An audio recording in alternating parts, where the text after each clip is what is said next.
You're on a path in the woods, and at the end of that path is a cabin. And in the basement of that cabin is a princess. You're here to slay her. If you don't, it will be the end of the world.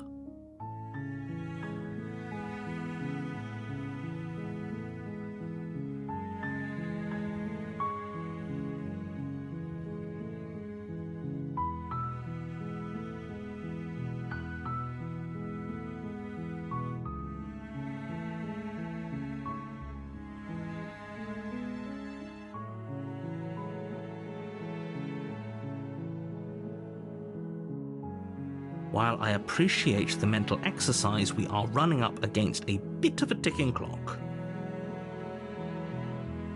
Nevertheless, let me assure you, the princess is locked up because she's dangerous.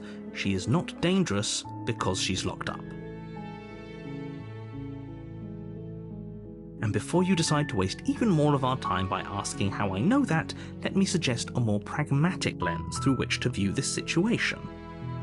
Causality doesn't matter here, because the end result is the same no matter what led us up to this point. If the princess leaves the cabin, the world will end, and there is no changing that. It's no use arguing semantics over a metaphorical chicken or egg, because the egg is hatched and it's about to ruin everything. Unless, of course, you do your job and slay her.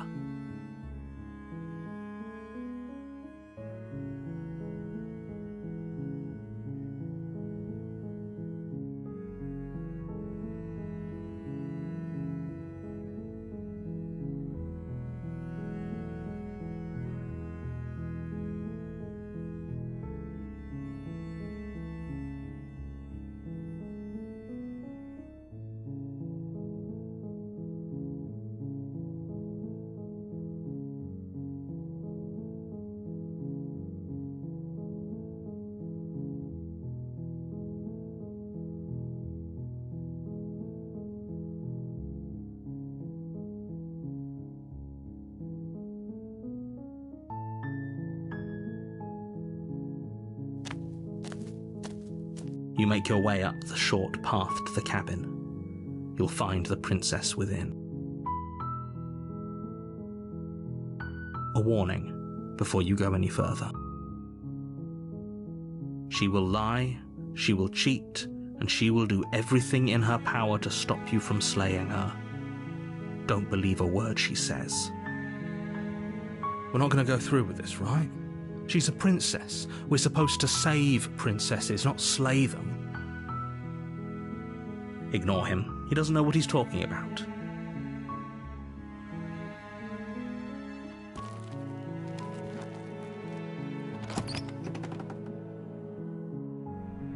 The interior of the cabin is almost entirely bare.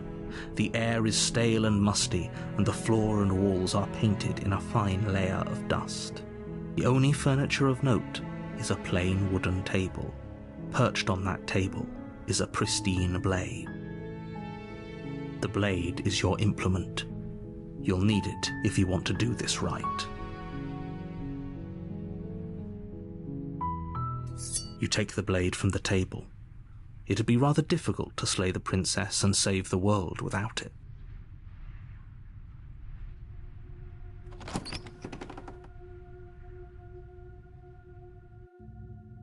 The door to the basement creaks open, revealing a staircase faintly illuminated by an unseen light in the room below.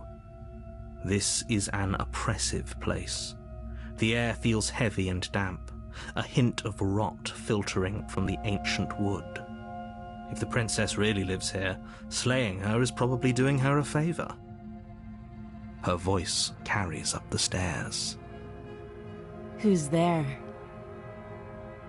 She sounds dangerous. It's almost as if she's the one in charge down here.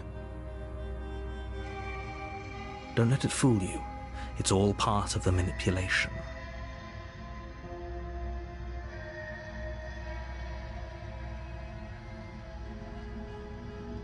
Don't be a stranger. It's been so long since I've had any visitors. Come on down.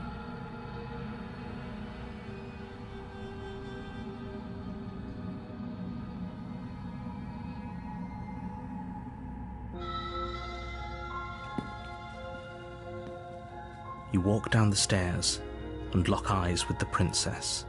There's a heavy chain around her wrist, binding her to the far wall of the basement.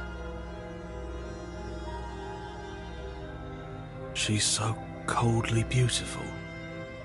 Is she really a threat to the world?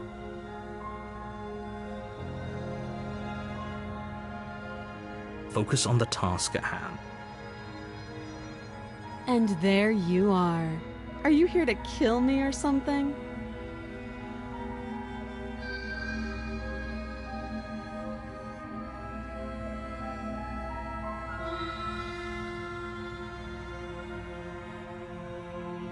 How about you drop the knife and the two of us just talk? Look how reasonable she's being. We should just drop the blade and talk things out. Don't you dare. It's fine. We can decide what we want to do after we talk to her. Maybe she really is a monster, but killing someone in cold blood isn't very becoming of us.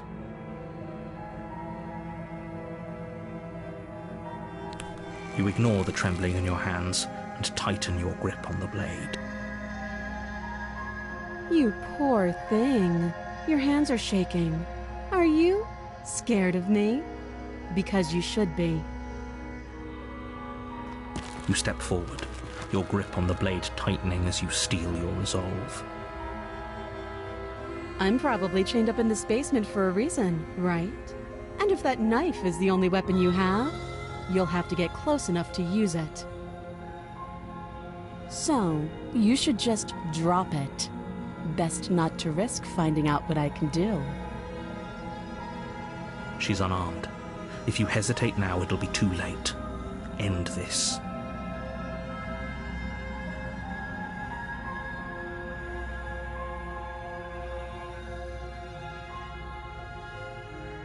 I'm positive. I'm not, but we'll keep our eyes peeled. If she has a weapon, she'll have to draw it before she can use it. Hesitating? Why don't you drop the knife and the two of us can be civilized with each other?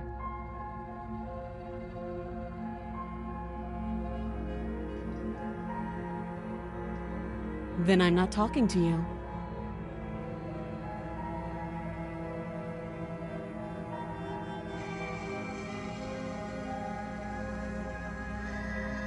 You stare at the princess, squinting. She squints back. The two of you are gonna do this forever, aren't you?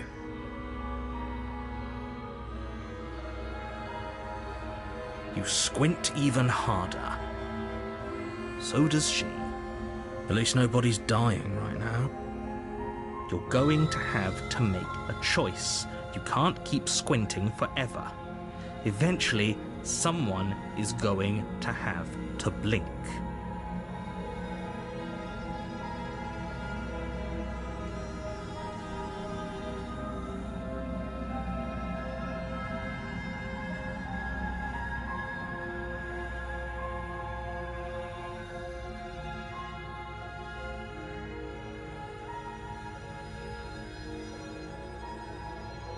You charge the princess, blade in hand, but unfortunately your earlier suspicions proved correct. A blade of her own slips down her sleeve and catches you in the neck.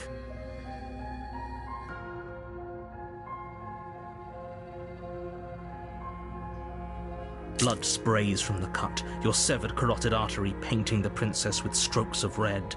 You'd better finish your task quickly before you run out of time.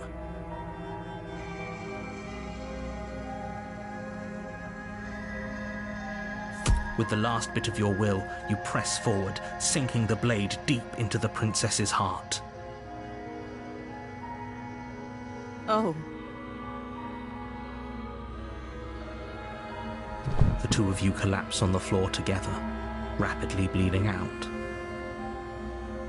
Somehow, I thought this would turn out a little differently. But I wonder... Do you really think that this was enough to stop me? It's like she's convinced she can't die.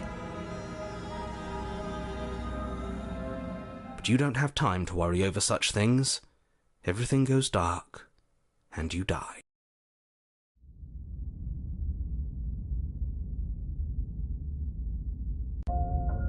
You're on a path in the woods, and at the end of that path is a cabin. And in the basement of that cabin is a princess. You're here to slay her.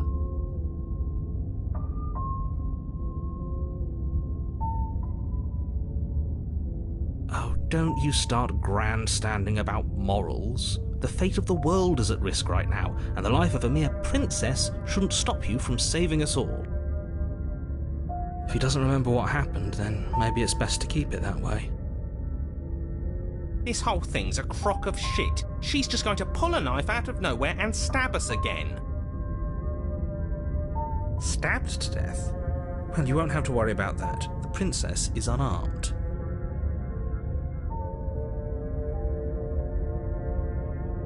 Yeah, that's exactly what you told us last time. When we asked you if you were sure she didn't have a weapon on her, you said you were positive she didn't. But it turns out she did, because when we charged her, she started stabbing us to death. Calm down. I assure you she has no weapons, so there's no reason to fear her. You were made for this job. You'll do just fine.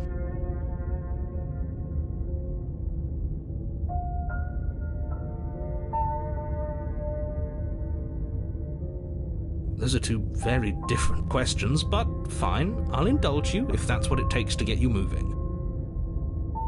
Let's say for a moment that this really is the second time you've met me, or at least a version of me. If you're back here, I'm assuming you died, which probably only happened because you didn't listen to me. We did exactly what you said. Sounds to me like you probably had some kind of elaborate nightmare, in which case I shouldn't be held accountable for what supposedly happened. But congratulations, you've been given a chance to actually do this right. And I believe your other question was something along the lines of, oh, what's the point of doing anything?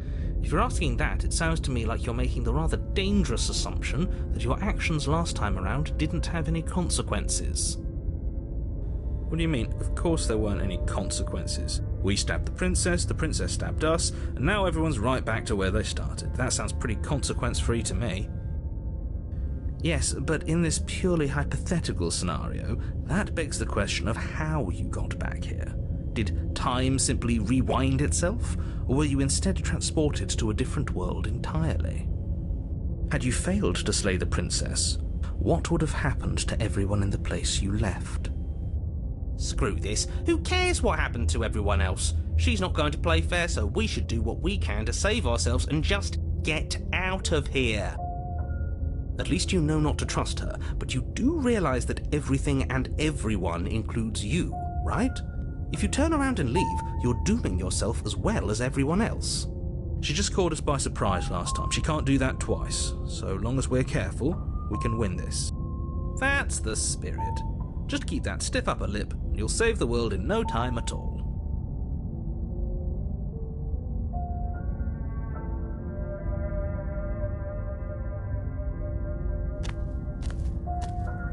A warning before you go any further. She will lie, she will cheat, and she will do everything in her power to stop you from slaying her. He couldn't be more on the money. But we're really doing this, aren't we? I'd say you're lost, but I'm stuck here with you. We know what to look out for this time. We know to be careful. Just stay focused and you'll be fine.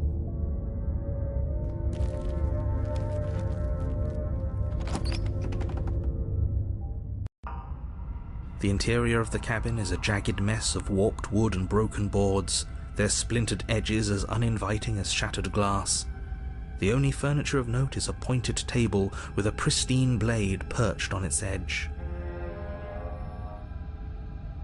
The blade is your implement. You'll need it if you want to do this right.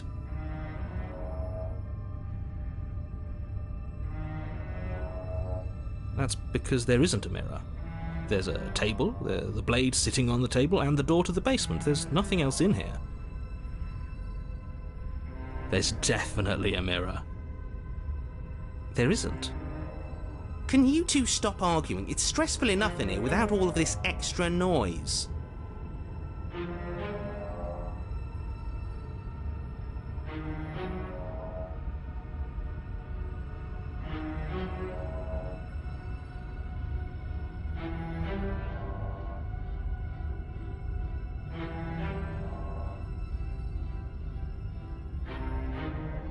As do I. I'm not lying to you. Use your eyes. There is no mirror. Why would I lie about something so meaningless? What good would a mirror even do? Let you waste time preening yourself instead of doing what needs to be done.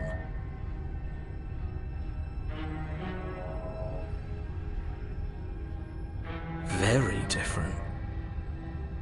Maybe that's because you haven't actually been here. I hope this means you'll finally drop that ridiculous past life nonsense. You haven't died, and you certainly haven't been killed by the princess. So focus up. A lot's riding on this.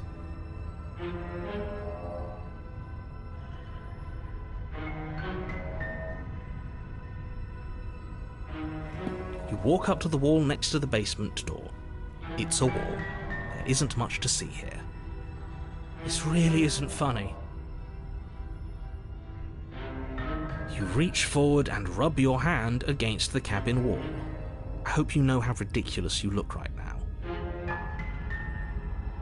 But it was there a second ago. Now it's gone. Yet another thing in here playing tricks on us. I hate this place. You take the blade from the table. It will be difficult to slay the princess and save the world without a weapon.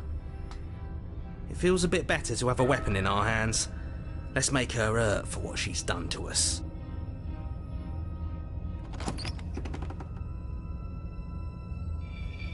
The door to the basement creaks open, revealing what must once have been stairs. The fractured slats look as if they've been torn from their source and violently jammed into the wall. The air seeping up from below has an almost metallic quality to it, like the smell of fresh blood. And you can hear what sounds like the rhythmic scraping of metal coming from down below. If the princess lives here, slaying her would probably be doing her a favour. That's right, scraping. I told you she has something, I told you. That sound could be anything. It's probably just her chains dragging across the floor. I am begging you to get out of your head. Her grating voice carries up the stairs. I hope you've come to rescue me. I've been stuck down here forever. There is something so wrong with that voice. Yeah, she thinks she's better than us, like she doesn't even have to put on an act this time. As you descend the final step, the form of the princess comes into view, her sharp eyes following you from across the room. I wonder if she remembers us. Finally, somebody! Quick, get me out of these chains. We're not safe here. Come on now, we're not falling for that, are we?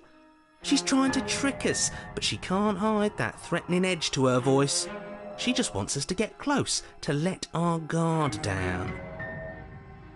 If she sounds threatening, it's because her mask is already slipping. She knows why you're here. You are armed, after all.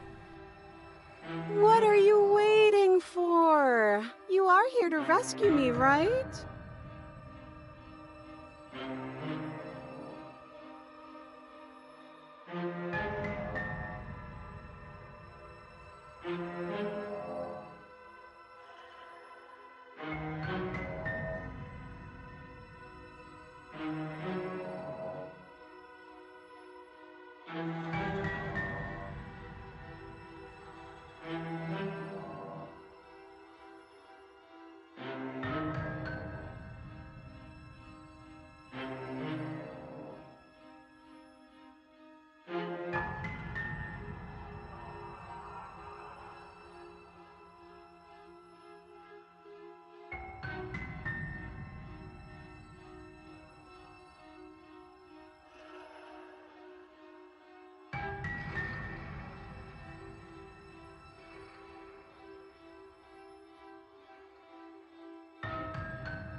Oh, you don't. Okay, I see.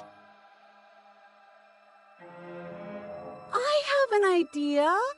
You should come over here and stare directly at the chains. You won't be able to find a key if you don't know what it's supposed to look like, so you better come right within close staring distance just to be sure. I have absolutely zero doubts that she is going to stab us if we get close to her. She certainly feels threatening. Just because she's acting like she's going to stab you doesn't mean she has the means to actually do it. But you know who is armed? You. So stop second-guessing yourself and do your job. But I'm nervous. All the more reason to jump into the deep end and deal with her right now before you waste any more time getting stuck in your head. What? No! No! I wouldn't stab you. I am just a sweet, innocent princess trapped here for no reason.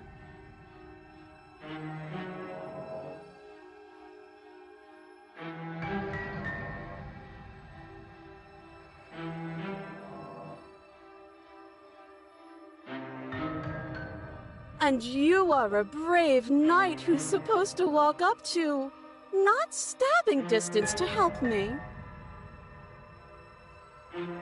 How many more times does she have to vaguely threaten you before you finally decide you're ready to deal with her?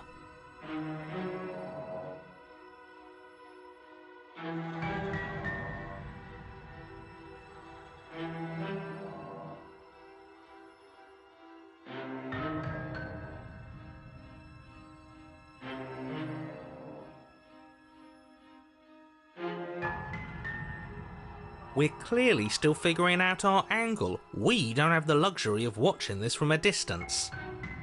Oh, I'm sorry, do you think I'm in a position of luxury right now? You're acting like you are. My entire world is at risk. Then maybe you should behave with a little more humility. A bit of self-deprecation would go a long way. No, I have my dignity. Fine, then we'll continue to treat you exactly how you deserve to be treated. Last time, if somebody came into my house and tried to kill me and I cut his neck open and then he stabbed me in the heart and we both died looking in each other's eyes, well, surely I would remember that.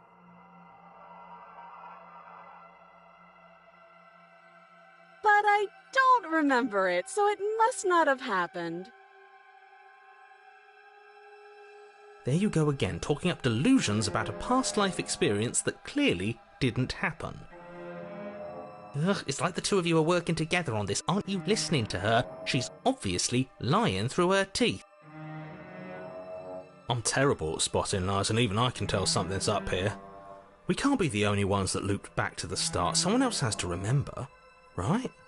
Yes, something is obviously up, and we can all tell that she's lying. The thing she's lying about is how dangerous she is, not dimension hopping or time travel or whatever it is you think you're doing.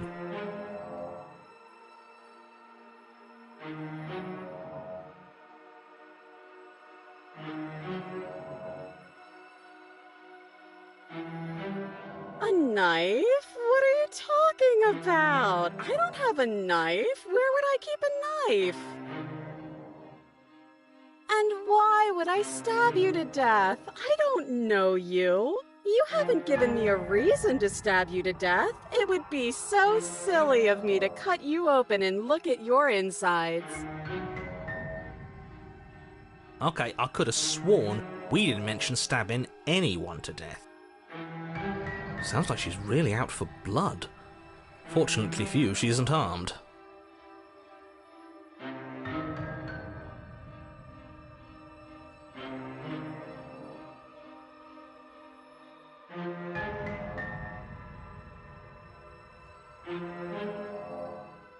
All sorts of things, which is why I think that's a great idea. I would love to not be chained up down here. Being chained up is so boring, and I crave fresh and new activities to broaden my horizons. Please don't let her out of here. Believe it or not, I think I'm actually with him on this. Okay, but what if all of this is just a misunderstanding? There has to be room for this to be a misunderstanding.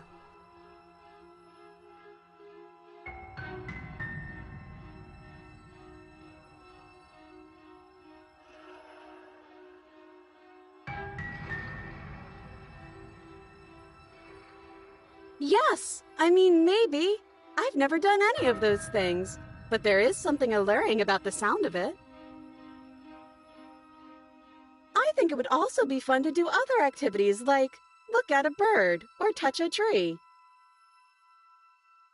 Okay, now listen. You're not actually buying this, are you? Listen. Yes, I would like to look at a bird. You can look at a bird later. But if we look at a bird now, we wouldn't have to be here. He has a point. Just make a decision already.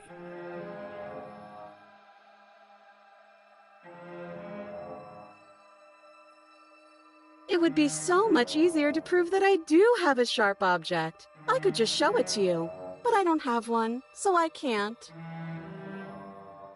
The princess smiles as she pulls her hands from behind her back. But look at this! Hands! Hands that don't have anything in them to stab you with! Her smile stretches into an even wider grin as she shakes her sleeves.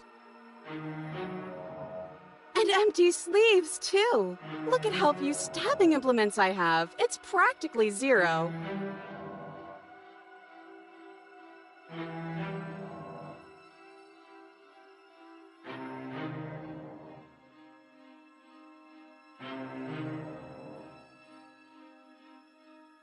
It's boring if you leave. She's bored? That's absurd. She doesn't get to be bored. Not in a way that matters. She's a prisoner. She's... Shit. In a sudden burst of movement, the princess leaps towards you, a blade erupting from her free arm, her wrist limp and empty from the violent expulsion. Huh. So I guess she did have a knife of her own after all.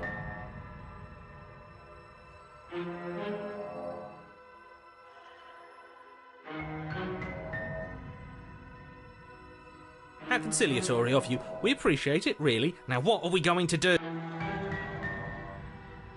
At least we're safe here. She's still in chains. And those chains stop her from continuing her advance, at least for a moment. She looks down at them with something between annoyance and confusion. And then she slices through her arm.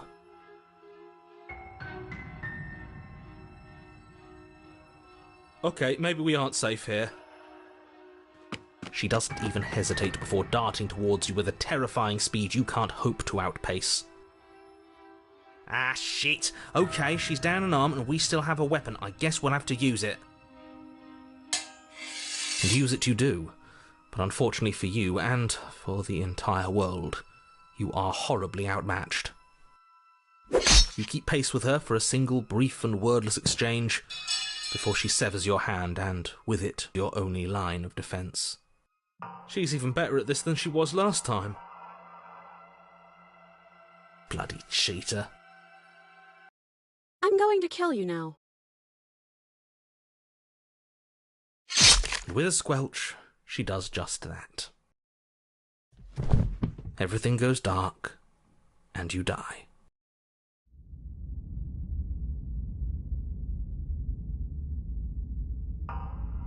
You're on a path in the woods. No, fuck that. If we're gonna have to keep doing this over and over and over again, we're not starting in that goddamn woods every time. We're starting in the fucking cabin.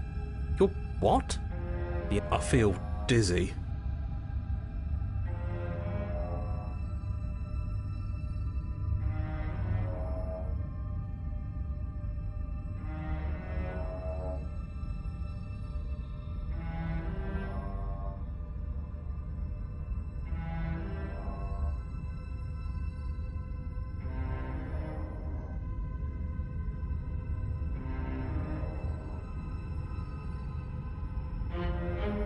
ho ho ho!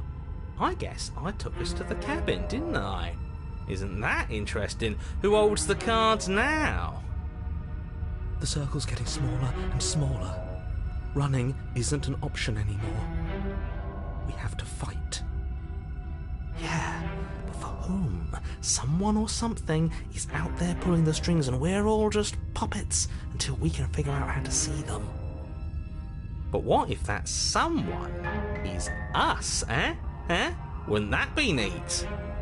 If we were the ones pulling the strings, I'm pretty sure we wouldn't have died twice already. Great, so obviously you've already been here. How many times? This is our third? No wonder things have fallen apart. You do realise that every time you fail, she escapes and an entire world is damned to destruction, right? That can't be right, that's too much responsibility. It's only too much responsibility if these worlds are real. Let's just stay focused, shall we? The only furniture of note is a bent metal table, a pristine blade perched. We take it. Okay, sure, you take the blade before letting me finish telling you it's there. It would be difficult to slay the princess and save the world without a weapon. This feels right. We just have to keep our senses sharp. That's right, we've got to be able to win eventually. What if winning is the wrong move? It isn't. I don't care whether you trust me or not, but at least trust that defeating the person who has apparently killed you twice already is a good idea. I'd love to get started just as much as you would, but how are we supposed to get down there? You walk through the door. You do know what doors are, right? But there isn't a door, it's just that mirror again. There isn't a mirror. You really messed things up, didn't you? It's like you can't even see reality anymore. We can see our reality just fine. Why should we trust his? I can feel the air coming up from behind it, stinking of iron and steel. He might be right. Could be a trick. If our other senses can't feel it, then we can't trust it. You make your way to the door at the end of the room, stopping just in front of it. You really must think you're looking at a mirror. Well, it doesn't exist. Just reach forward and open it. Let's just fumble for the handle and be done with it. I don't care what we look like. I care about getting to the end of this mess. You reach forward and place your hand on the door to the basement. It creaks open. And the mirror's gone. How surprising. It was never there.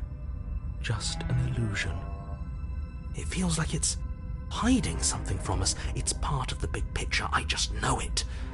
That's why it's being kept from us. Guess it's time for us to see her again. Just stay focused and you'll be fine. You step forward, but you don't get a chance to linger on the basement stairs. They are smooth and flat and metallic, an unintentional and unfortunately slippery ramp that quickly sends you skittering to the bottom. Your body tumbles onto the basement floor and the form of the princess comes into view, standing at a distance. She gives you a wry smile. Hi, it looks like you don't have a way out, so I'm not going to play dumb anymore. But don't worry about how bad you did last time. That's part of the fun. She's toying with us. She's acting like she already knows she's won. Thinking about dying makes us as good as dead. The only thing that matters is survival. Actually, does survival matter? We've died twice and nothing bad has come of it. We just need to find a way to win once. Nothing bad has come of it yet. Plenty bad has come of it. You've left at least one entire world to ruin. The people there mattered.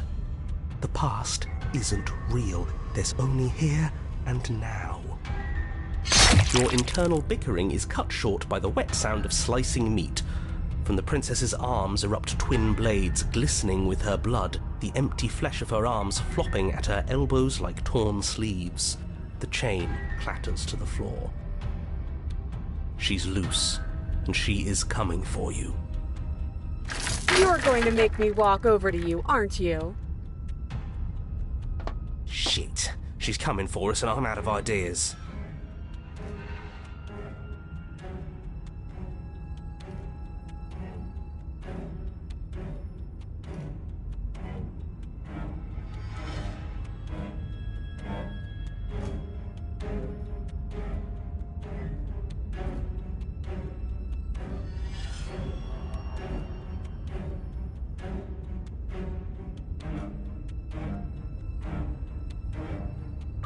Now, I've tolerated quite a bit from you, but this is a bridge too far. Please don't try romancing the princess.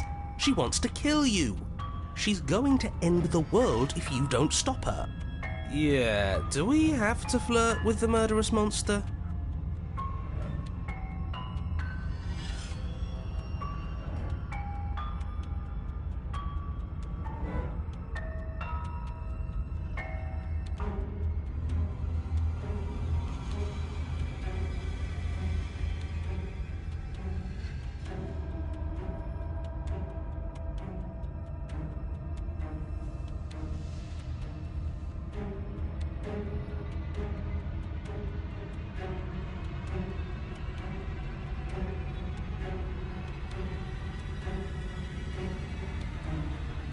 I'd rather not. Maybe it'll work.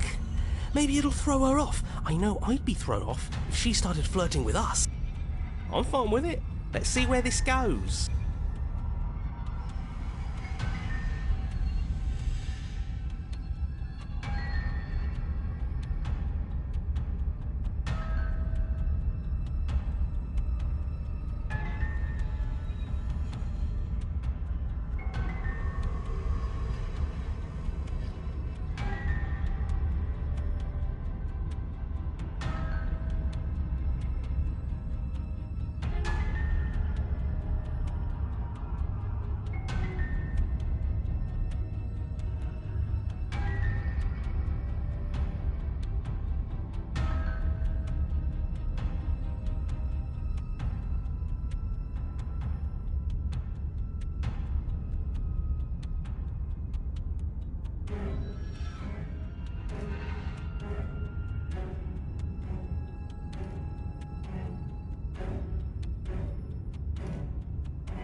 A rosy blush flushes in the princess's cheeks, and a wide grin cuts across her face.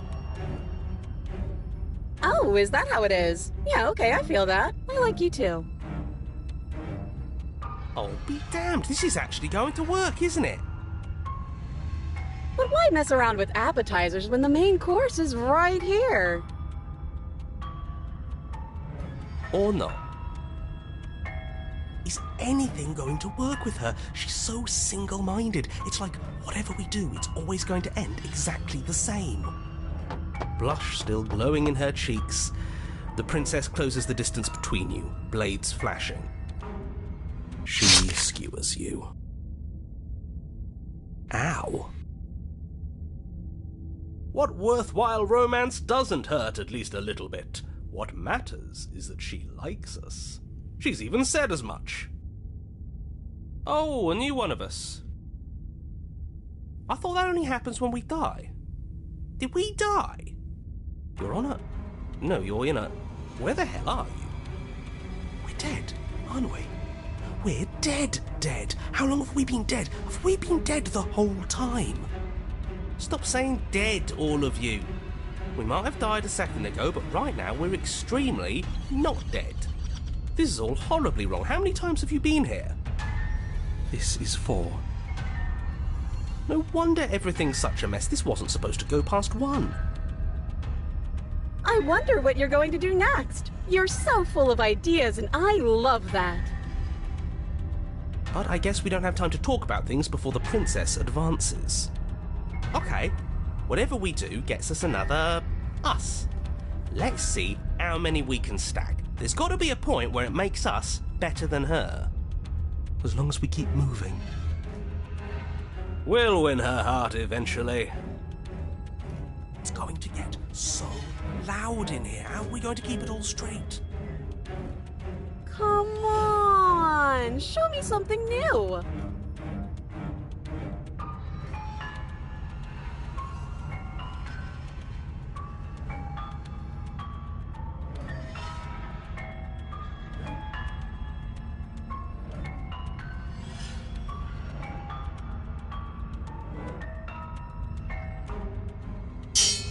None of this is working.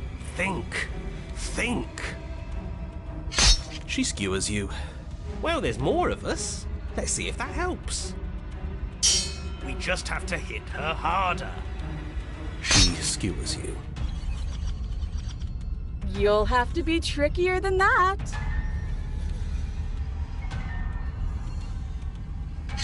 Then you skewer yourself. I thought we both understood that dying doesn't get you anywhere. Huh, that didn't do much of anything. We're tougher than I thought.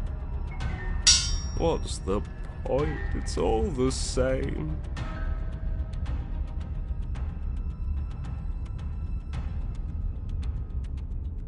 She skewers you. Oh, don't give up on me just yet. You gotta keep going. It doesn't matter how many times this takes, we can't give up. Okay, let's go again.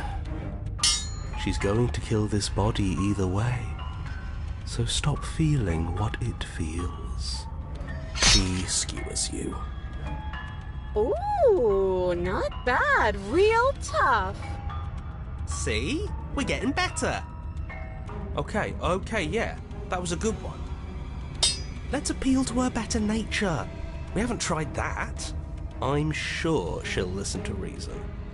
She skewers you. We're getting close to something, can't you feel it? One last time. You're right. One last time, that's all we need. And then everything goes dark, and you die.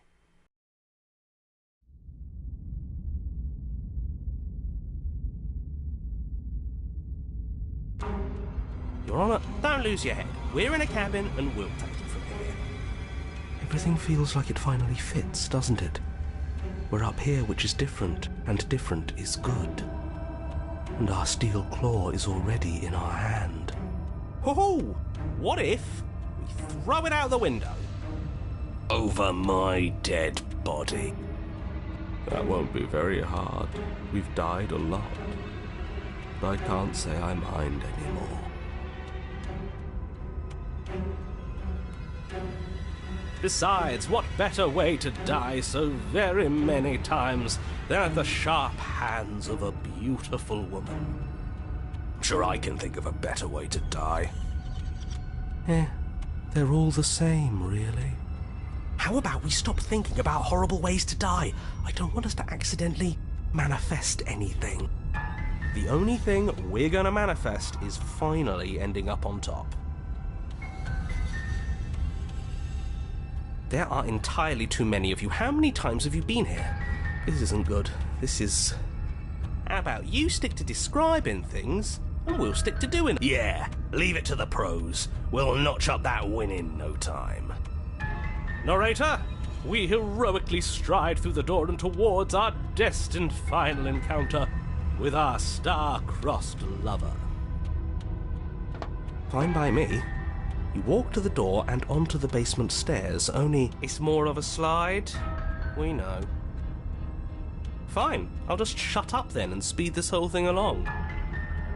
Are you sure you don't want me to describe the stairs, or this room, or anything? It feels like I'm hardly a part of this. Don't care, just want to win. Fine, you make your way to the basement, where the princess awaits you. You know, this last time I killed you, and you didn't pop right back up again? I thought I'd actually done it. I thought I'd cut you into so many pieces you just weren't able to stitch yourself back together. But I guess we're not done. That's okay with me. It's good even. I like that. I got something ready for you while you were gone. Do you want to see it?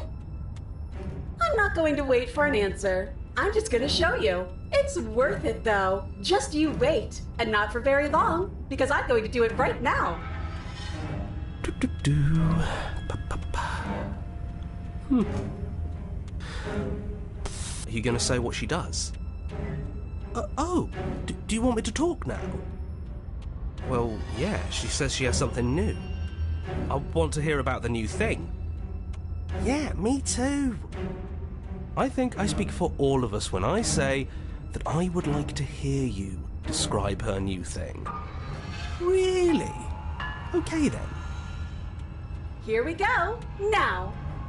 The princess's skin twists, splitting into red blooms of raw meat as it stretches and tears. And then it quickly becomes a wave of blood and viscera, pieces of her splattering against the walls. All that remains in the center of the room is a skeleton of blades. A heart beats furiously in its cage of a chest. Are you ready for what comes next? Holy shit! She's gorgeous. Absolutely divine.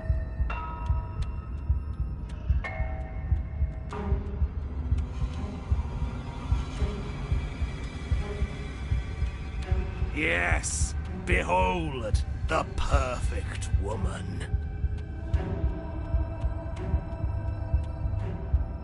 Do you think we can throw her out the window?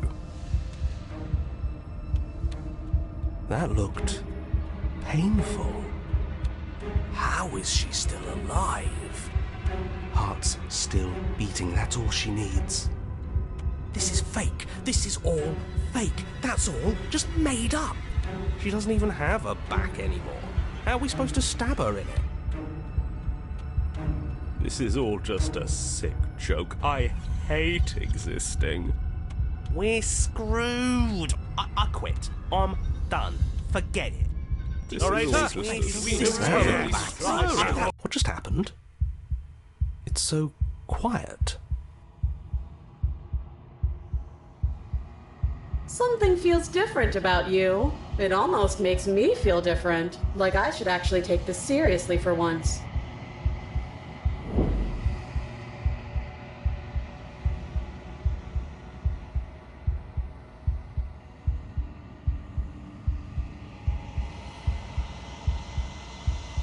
You're incredible.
Something finds me in the long quiet and brings me the gift of a fragile vessel.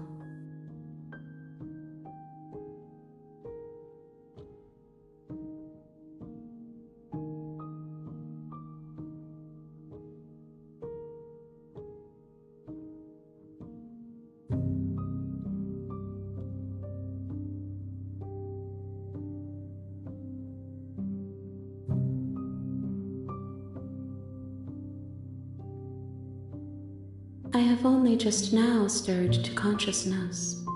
I could not have trapped you here, and I too yearn to be free. I am solitary lights in an empty city. What are you?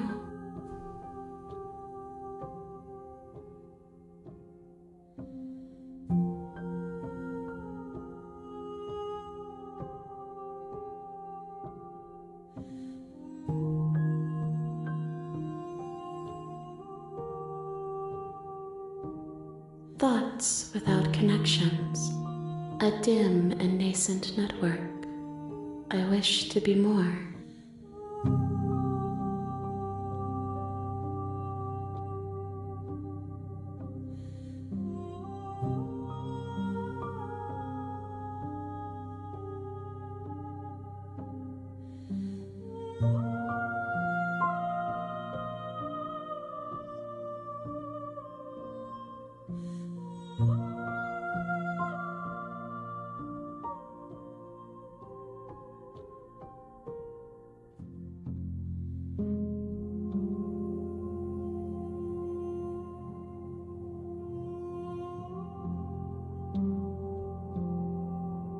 A person, a set of eyes witnessing from one perspective. I think that you are more like me than you are like a person. We are oceans, reduced to shallow creeks.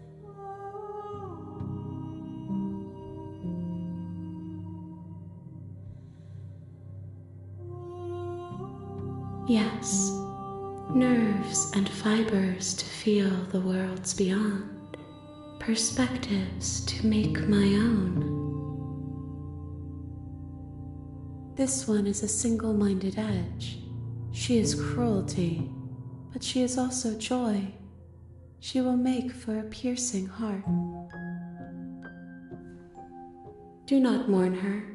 She is exactly where she needs to be.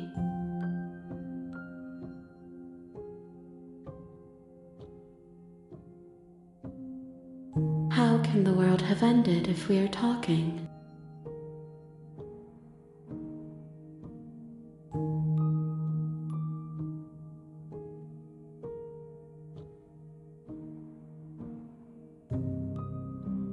I'm sorry. There are some changes that can never be undone. There are some tears that can never be unshed. This is not a place that can hold a fragment of a concept. The moment she arrived here, she was going to return to me. I promise that it doesn't hurt.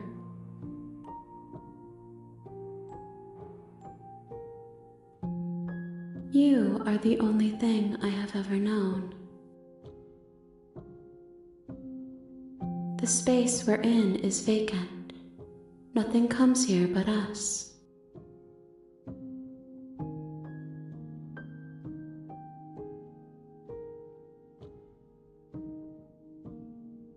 I know only that they are.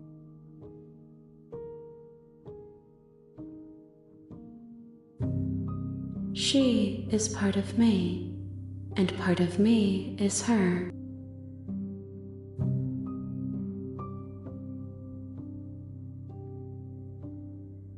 You speak in circles. Does it matter where one thing begins and another ends? You are familiar, but you are not me. I feel sadness, longing, hope as I witness you.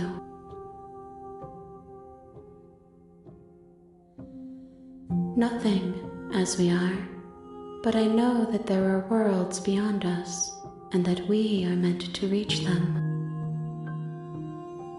There is no exit, but this vessel is a creature of perception. She can make you forget, if only you believe her to be able to. Bring me more perspectives so that I may be whole, and perhaps then we will know our freedom.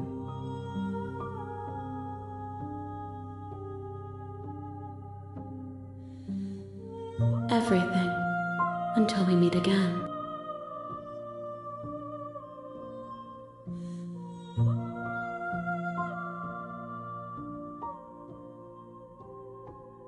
I have not lived.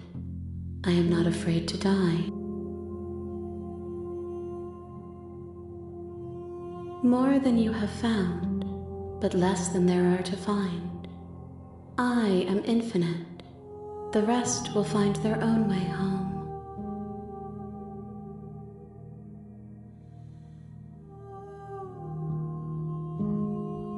Then we will be here forever, as we are now. Unfinished, dry, hollow.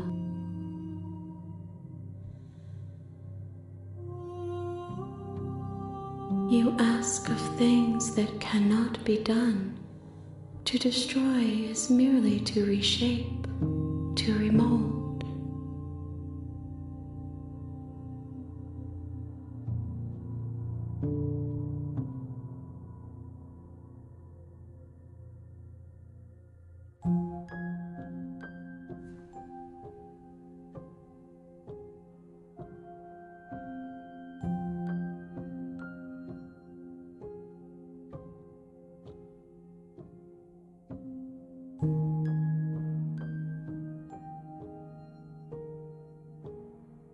How can I know?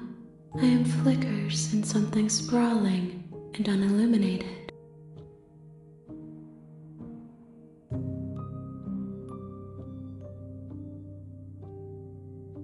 If you need time, then I'll wait with you.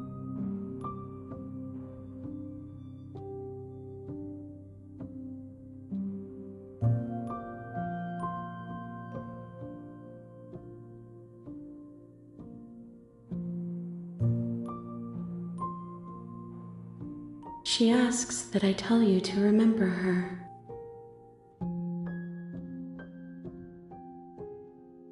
You won't.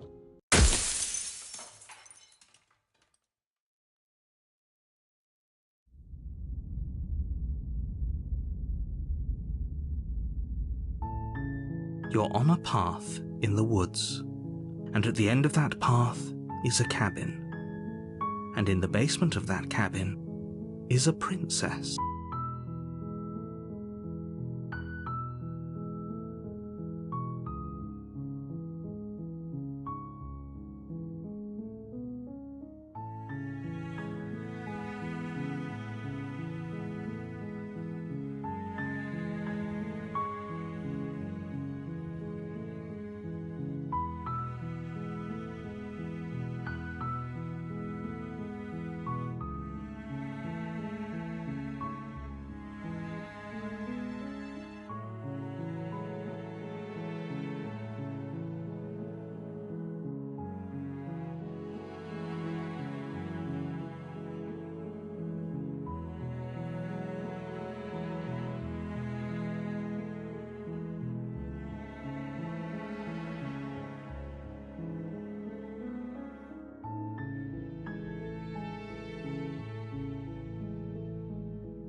You're here to slay her.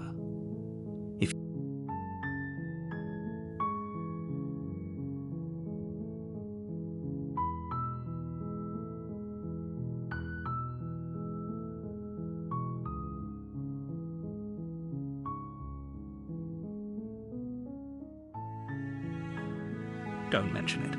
It's all part of the job. You make your way up the shore.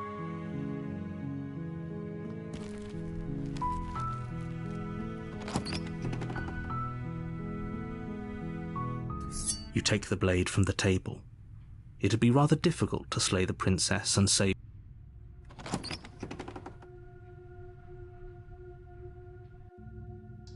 door to the basement creaks open, revealing a staircase faintly illuminated by an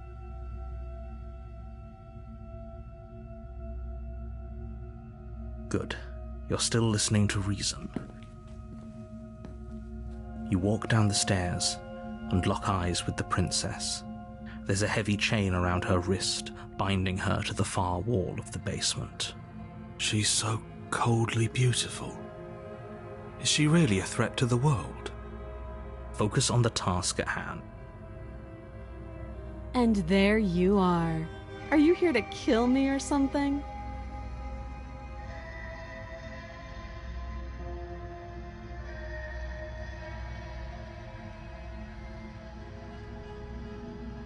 Then drop the knife.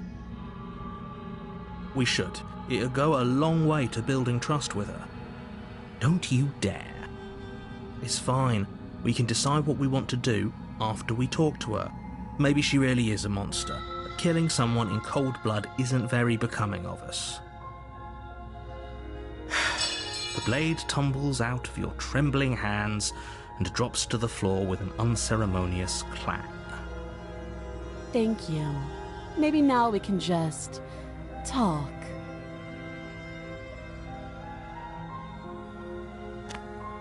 Against your better judgment, you step forward to speak with the princess face to face, unarmed.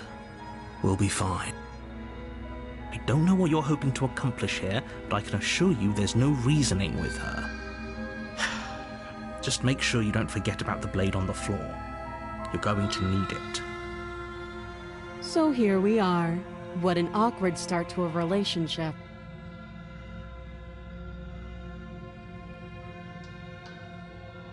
I know. I just said that. Now why are you here to kill me?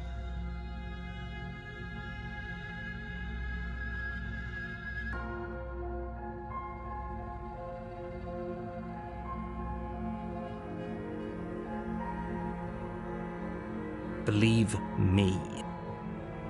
And do you think asking me what to believe is going to suddenly make everything crystal clear? Let's not pretend that's going to happen. As far as you're concerned, and as far as they're concerned, I'm going to say whatever I have to get out of here. That's just the dynamic of our situation.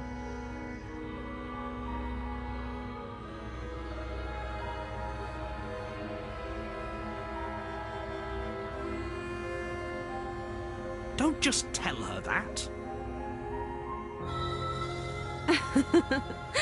Is that why they threw me down here? But I don't want to hurt anyone. I like the world, I think. I don't remember much about it, to be honest. I've been down here a long time.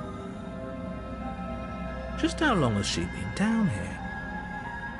If I'm supposed to be capable of ending the world, then how did I wind up here, chained to a wall? Have they told you why I'm allegedly so dangerous?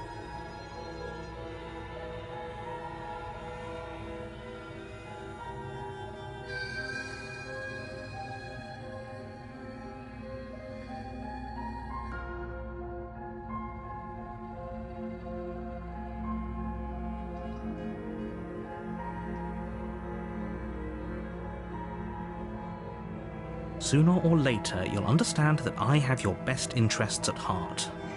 Hopefully sooner.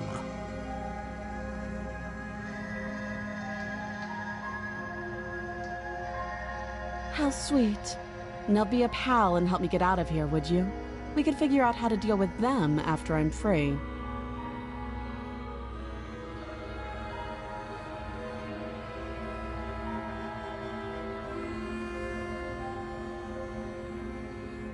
Fine. What do you want to know?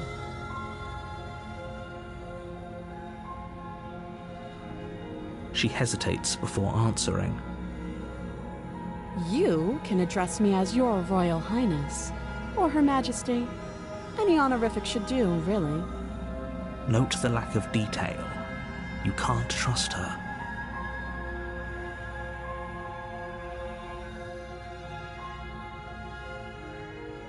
Too long. Again, she offers no specifics. No matter how hard you try, you'll never get a straight answer out of her. You can't. Don't bother. I'm guessing you don't have the key then. I'm sure there's a key somewhere around here, and if there isn't, well, we can always put that knife to good use. Her sharp eyes settle on the edge of the blade. She isn't suggesting what I think she's suggesting, right? She is. I'm sure of it. Oh, have you decided what to do with me?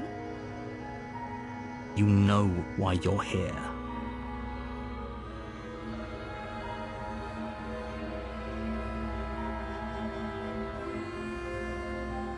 Oh, you have to be kidding me.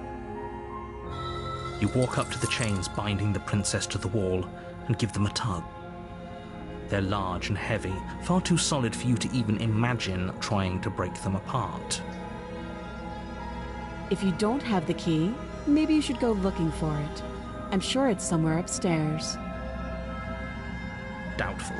Whoever locked the princess away down here intended for her to never see the light of day. They wouldn't have just left the key to her chains somewhere in the cabin.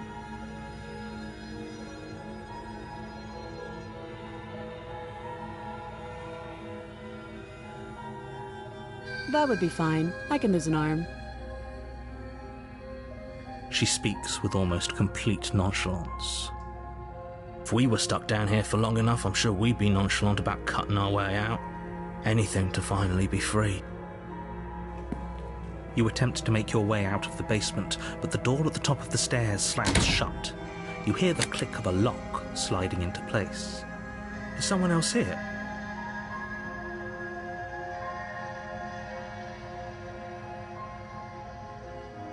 Your shouts and pleas. You're here to slay the princess, and you won't leave until the task is done. You try the door, but it's locked from the outside. I'll repeat myself once again. You're here to slay the princess, and you won't leave until the task is done. You make your way back to the bottom of the stairs. This would have been so much easier if you'd simply slain her like you were supposed to. Easier for whom? Easier for everyone. I heard the door slam. They locked you down here too, didn't they? The knife. Pick it up and cut me out of here. You won't like what happens if you do that. Against your better judgment, you place the blade against the princess's arm, just above the massive, unyielding chain. You cut into her flesh. The blade is sharp, and you make quick work of it. Before long, you're able to crack through bone, and she pulls the bleeding stub of her arm through the iron gauntlet. She didn't so much as utter a sound. Free from her bindings, the princess turns to face you, her fierce gaze meeting your eye. How is she so composed after losing an arm? It's like she isn't even bothered by it. Thank you. Now let's get out of here. No, we won't have any of that. The stakes are too high. You can't just let her escape into the world. No, I just can't let her escape into the world. As the princess approaches the bottom stair, your body steps forward and raises the blade. Wait, this isn't fair. You can't just do that. Watch me. Stop that. I thought this was a little too easy. Your body lunges forward to sink the blade into her back, but the princess swiftly moves out of the way before you can connect. Stop it! Stop resisting me! I am trying to get you out of here alive!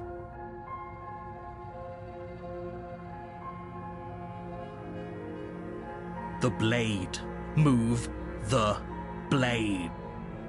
You're doing your best to help me, aren't you? I can see the conflict in your eyes. I'll make this quick.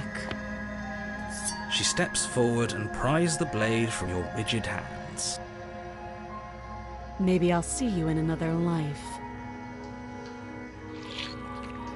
And then she slits your throat, with an almost clinical ease. Her face remains unchanged as she watches you collapse to the ground, blood flowing from your butchered neck.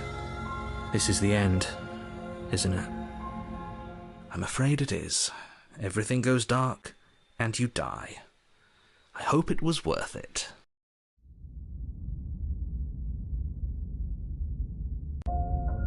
You're on a path in the woods, and at the end of that, you're here to slay her.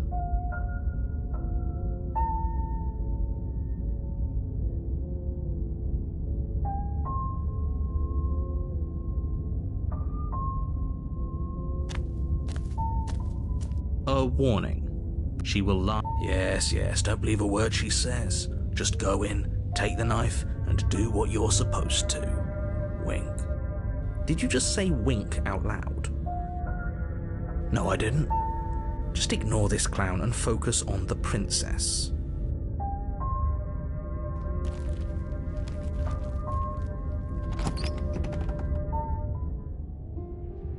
The interior of the cabin is less a cozy woodland retreat and more like a dungeon. A few pathetic wisps of starlight attempt to illuminate the cold, uninviting stone walls, and thick, wrought iron bars barricade the windows, reminding anyone who enters that this is a prison. The only furniture of note is an iron table, bolted to the floor, a pristine blade perched on its edge. The blade is your implement. You'll need it if you want to do this right.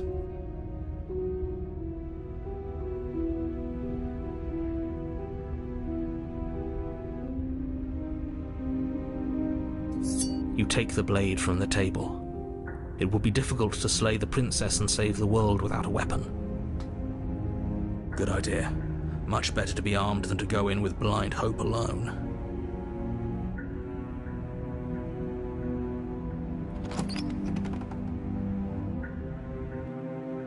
The door to the basement creaks open, revealing an old stone staircase. A few sputtering torches attempt to vaguely illuminate your path, dancing across glimmering patches of slimy moss on the stone steps. Her voice, harsh but controlled, carries up the stairs. Is that a visitor I hear? Please, come downstairs. It's been a while since I've had company. I wonder what visitors she could be referring to. Are we not the first? You walk down the stairs and lock eyes with the princess. She looks up at you, the heavy collar around her neck clanking loudly as she moves, the chains binding both her wrists to the far wall, joining the metallic chorus as she adjusts her hands in her lap. Should we be worried about the one around her neck? Why would you be worried about her restraints? If anything, they'll make your job easier. Have you noticed the empty chain on the wall? Odd that in a place where everything seems to serve a distinct purpose, there would be something so obviously useless. What an interesting development. Why don't you have a seat? The two of us should chat before you bury that thing in my heart.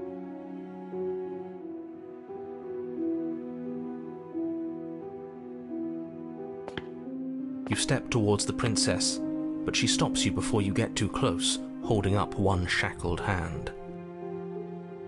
There's fine. I'd prefer we keep some distance until we've sorted this out. That's reasonable.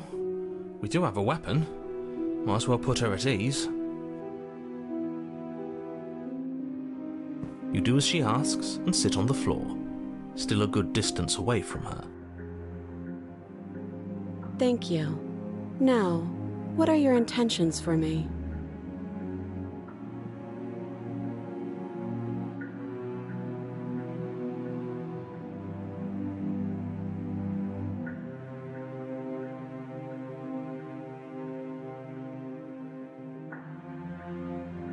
Oh, are we acknowledging that? I thought we weren't going to give away the game. But yeah, I remember. So you've already been here. As much as I would like to remain in denial, it's no use. This has complicated things. It's complicated things how, exactly? Ideally, this was supposed to be one and done. You go to the cabin, you heroically slay the princess, and in the process you save the entire world from being damned to oblivion. A contingency for what? For you failing, obviously. And you being here means that things are going to be a lot harder than they were. I really shouldn't say anything else, I'm just going to make it worse. Just good luck. If you knew this could happen, why didn't you tell us? All of this is incredibly valuable information. It would have changed our actions considerably. I needed you to be in the dark for as long as I could keep you there. It's important. Necessary, even. And maybe I wanted to be the first version of me that you met. I didn't want to be confronted by the alternative. That's pathetic. I never said I wasn't. I get it. It would be pretty upsetting, wouldn't it? To know that you might not be the first version of yourself. At least we can remember what happened before. Seems like we should count ourselves lucky for that. Exactly, he gets it. You're lucky, so don't waste that luck by messing it up again. Alright? Moving on. Why is it important for us to be ignorant? How is it ever helpful to be in the dark? The more I say, the more your mind will swim into dangerous waters. Even saying that is too much. Your success hinges on you having imperfect information. For the sake of the entire world, you need to accept that. I won't. Just give it a rest, this isn't helping. Focus. This is a serious situation. You shouldn't be daydreaming.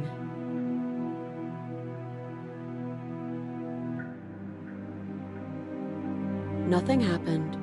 You died. I went upstairs. I couldn't leave. I found myself in a new place in chains again. More of them. And now you're back. Is that really all she knows? It's not like we have much of a clue about how things work. And she's probably even more in the dark than we are. You're looking at me like I might be hiding something. I'm not. I guess it's possible she really doesn't know anything.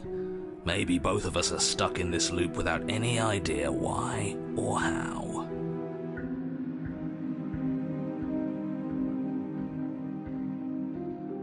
I don't know, but you could always try it on. Maybe it'll fit. I hope I don't actually have to say this, but please don't lock yourself in chains. We need you ambulatory if you're going to save the world.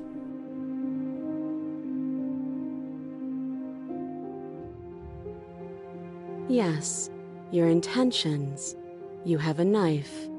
What are you going to do with it? Why are you here? There isn't a keyhole in these shackles, and I don't see any keys in your hands either. So I'm afraid my only way out is another surgical removal. Is she forgetting about the shackle on her neck? Or does she think she'd survive a beheading? You're right. Maybe she's delusional. All the more reason not to trust her. Unless she really could survive. Though I suppose you could just be here to kill me. But I don't think that's in either of our best interests.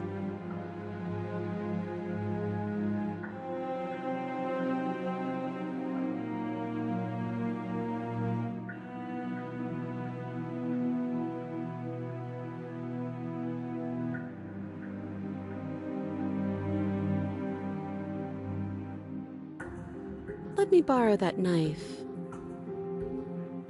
Don't worry, you'll get it back.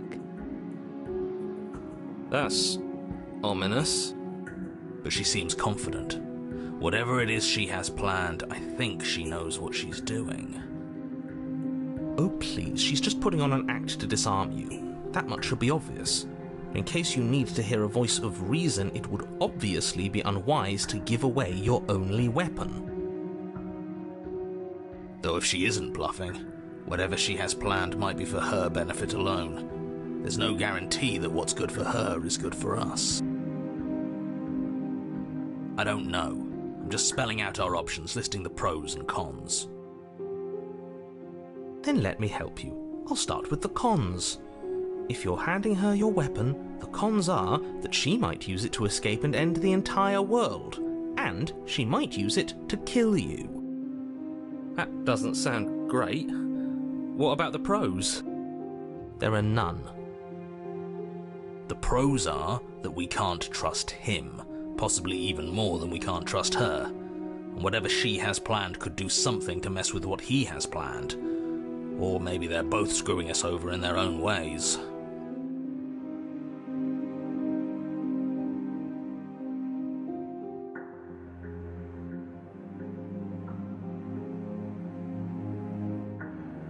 I wouldn't do that if I were you. And why is that? And what? Is it going to lock the second we put our wrist into it? I don't know. Maybe it will. He doesn't want us to look at it. That's all the reason we need to investigate. But what if he's telling the truth? He isn't. I am. Good. Forget you ever saw it. Nice try, but I won't. Specifically because you told me to.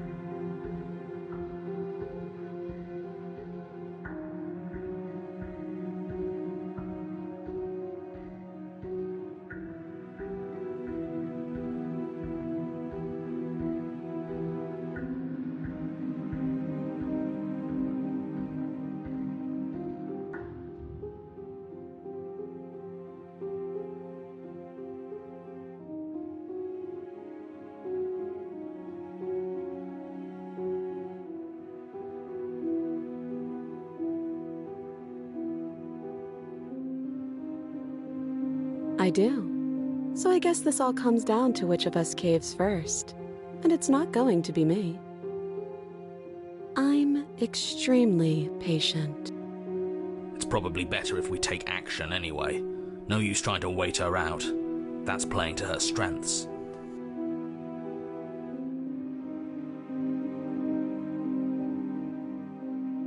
The last time we met, your body tried to kill me. If you take a moment to imagine yourself in my position, I think you'll understand why letting you near me with that thing is untenable. So, be a good bird and hand it over. And if being nice isn't enough motivation, well, I think you're aware that I'm not afraid to resort to violence. If you come near me with that thing, I will strangle you with these chains. She doesn't beat around the bush, does she? Yes, it's almost like she's a fundamentally bad person who wishes to inflict pain on others. Or it's another bluff. No hard feelings, of course, but you should be aware of my position.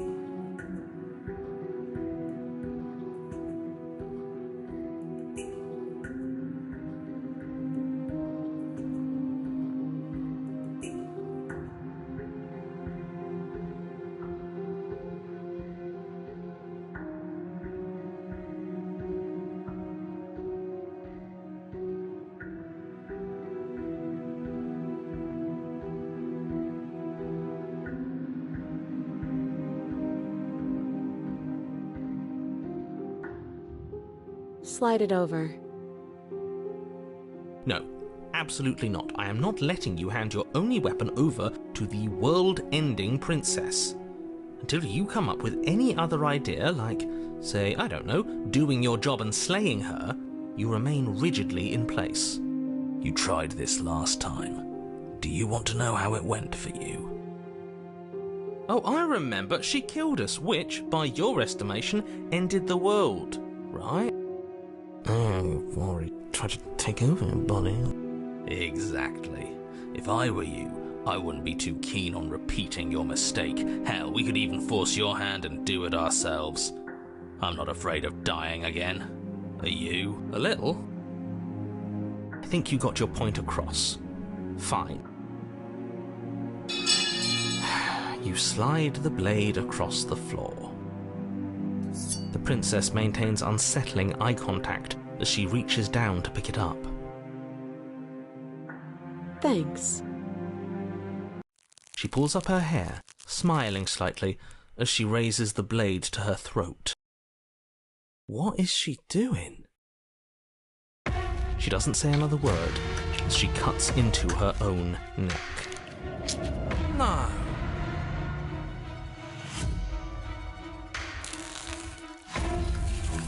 Her eyes stare forward, unblinking, as she saws through skin, veins, cartilage.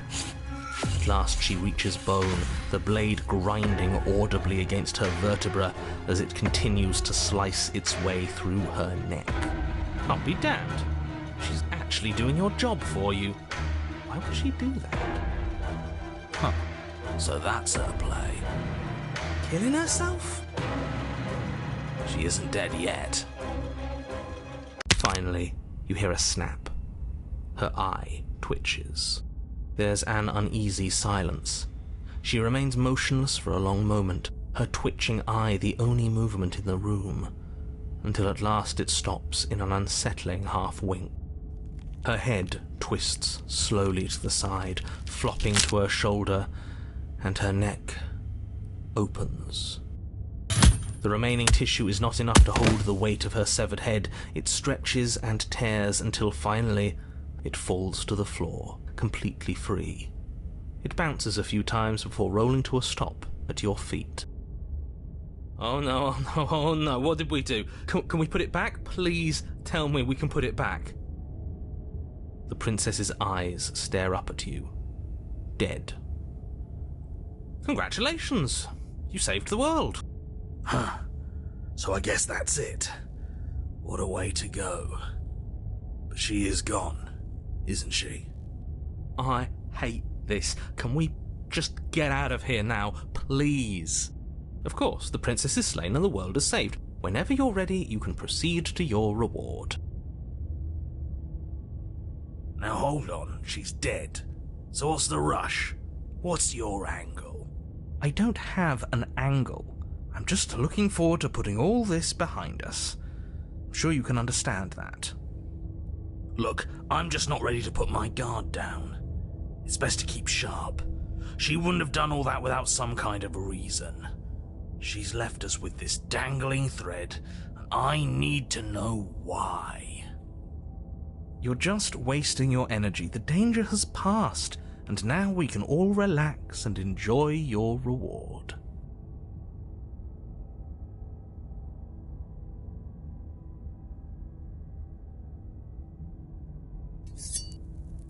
Ugh, fine. You pick up the princess's severed head, its neck stump still oozing bodily fluids, then make your way back upstairs to the first floor of the cabin. Did you see that? I could have sworn she moved. She didn't. She's dead. But what if she's not? Are you listening to yourself? Do I need to explain to you why decapitation is lethal? The door to your bountiful reward is right in front of you. All you have to do is open it.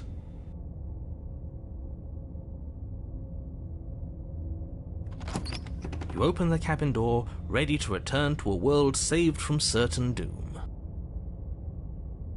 Only, a world saved from certain doom isn't what you find. Instead, what you find is...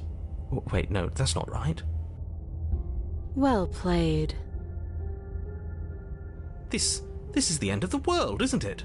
I always thought I'd at least have time to explain myself before I had to watch it happen. It's already... over? Is he gone? But we're still here. Maybe it wasn't the end of the world after all. Maybe it was just the end of his. Thanks for carrying me up here. I had to take it on faith that you would know what to do. I'm glad I was right to trust you. So, This is the outside. Maybe it's just my lack of body, but it's colder than I expected.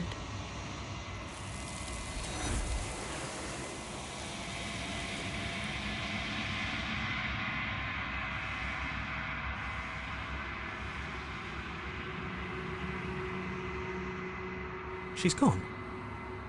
Where did she go? Should we try and find her?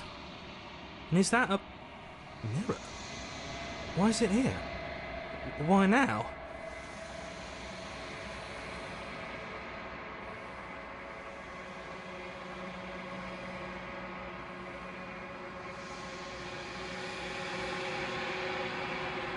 This doesn't feel right. It feels different.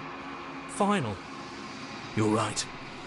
Part of me wants the truth, but something stronger is holding me back. Fear.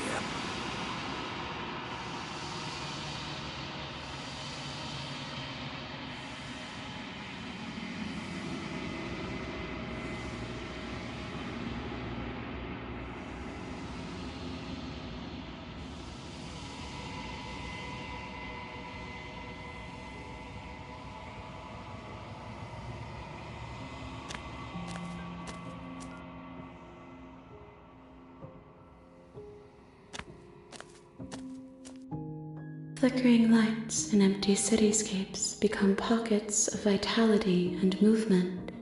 I am more than I was before. Whenever you are ready, I will wipe your slate clean once again.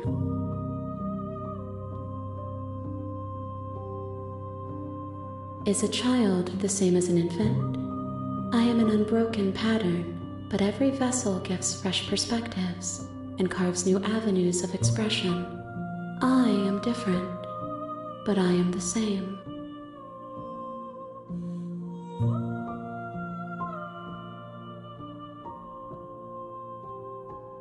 Eyes close in reflection.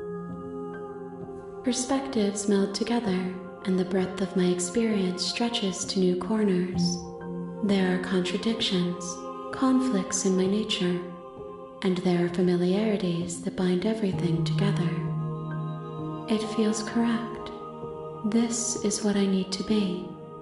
This is the only path forward.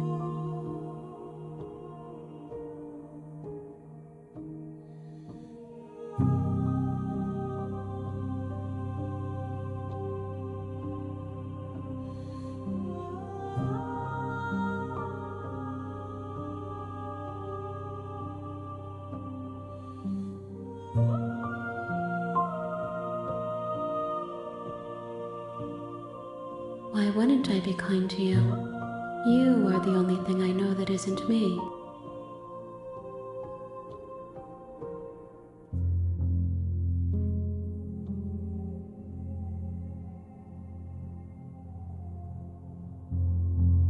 This one is cold and cynical. She has protected herself when others could not. She will make for a clever heart. Do not mourn her. She doesn't need to be protected any longer.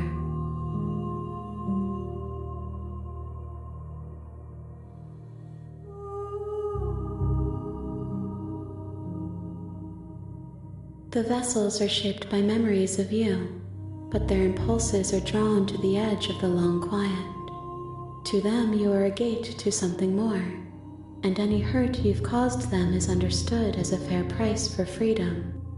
But they are only thoughts and perspectives. They are not me. The wounds they've suffered carve texture around my heart. Without them, I would be as I was before. I would be alone and without sensation.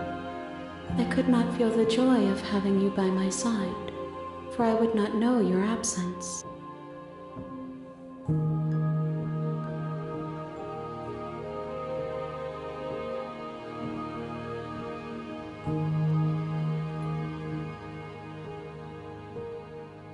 If I am to be an ocean, you have nurtured me into a pond. My waters are shallow and murky, and I yearn for more perspective. You will have your rest in due time, and I am sorry for the burdens I place on you.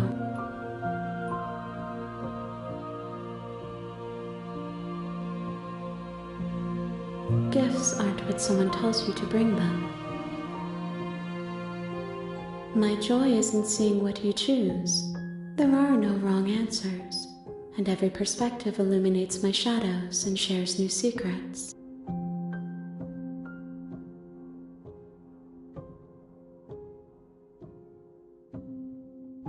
I will long for your return, but it will give me time to reflect on what I am. We will meet again.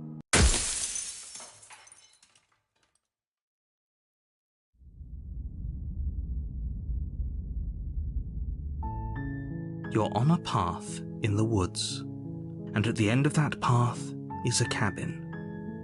And in the basement of that cabin is a princess. You're here to slay her. If you don't, it will be the end of the world.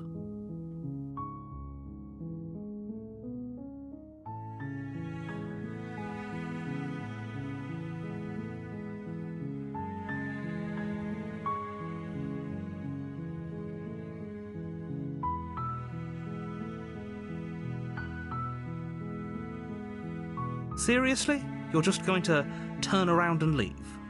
Do you even know where you're going?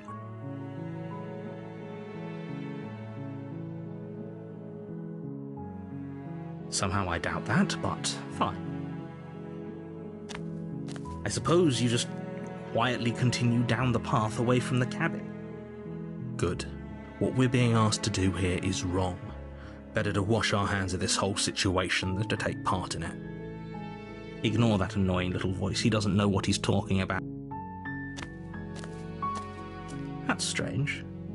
It looks like this path also leads to the cabin. How convenient. Everything's back on track again. Maybe the world can still be saved after all. That's great to hear. As long as you bring that fiery attitude to princess slaying, I think this will all resolve splendidly. A warning. Before you go, she will lie, she will cheat. Fortunately, she's only a princess, whereas you are a... We can't just go through...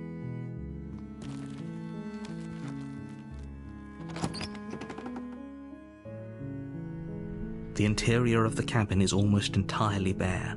The air is stale and musty, and the floor and walls are painted in a fine layer of dust. The only furniture of note is a plain wooden table. Perched on that table is a pristine blade. The blade is your implement. You'll need it if you want to do this right.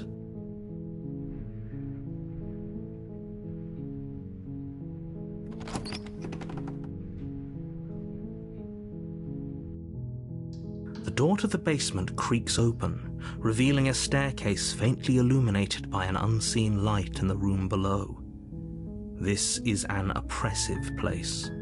The air feels heavy and damp, a hint of rot filtering from the ancient wood.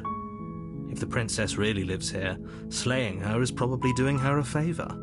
Her voice softly carries up the stairs. Hello? Is someone there? It's hypnotizing. It's the kind of voice you only have to hear once to remember it for the rest of your life. Don't let it fool you. It's all part of the manipulation. You're playing a dangerous game by coming here unarmed.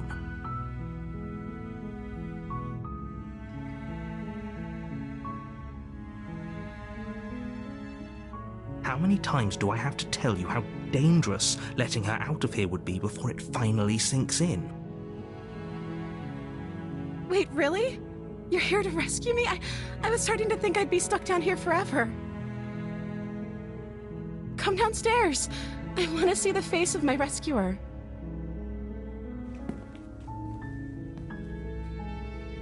You walk down the stairs and lock eyes with the princess. There's a heavy chain around her wrist, binding her to the far wall of the basement. She's beautiful. How could someone like this be a threat to anyone? I am begging you to stay focused. There's a lot riding on you here. Hi. I can't believe you're here. I've been waiting for something like this to happen forever. I hope you brought something to deal with these chains. Don't do it. If she gets out of those chains, we're all one step closer to the end.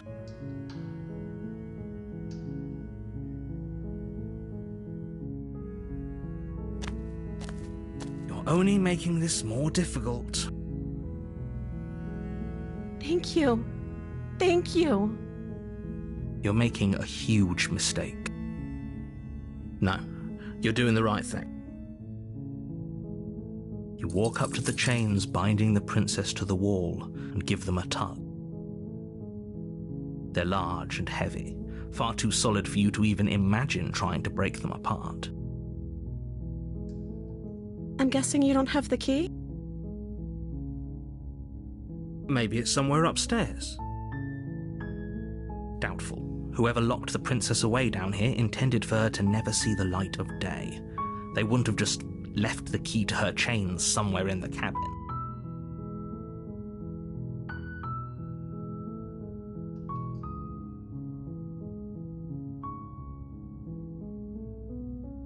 Okay, I'll be here. Good luck. You attempt to make your way out of the basement, but the door at the top of the stairs slams shut. You hear the click of a lock sliding into place. Is someone else here?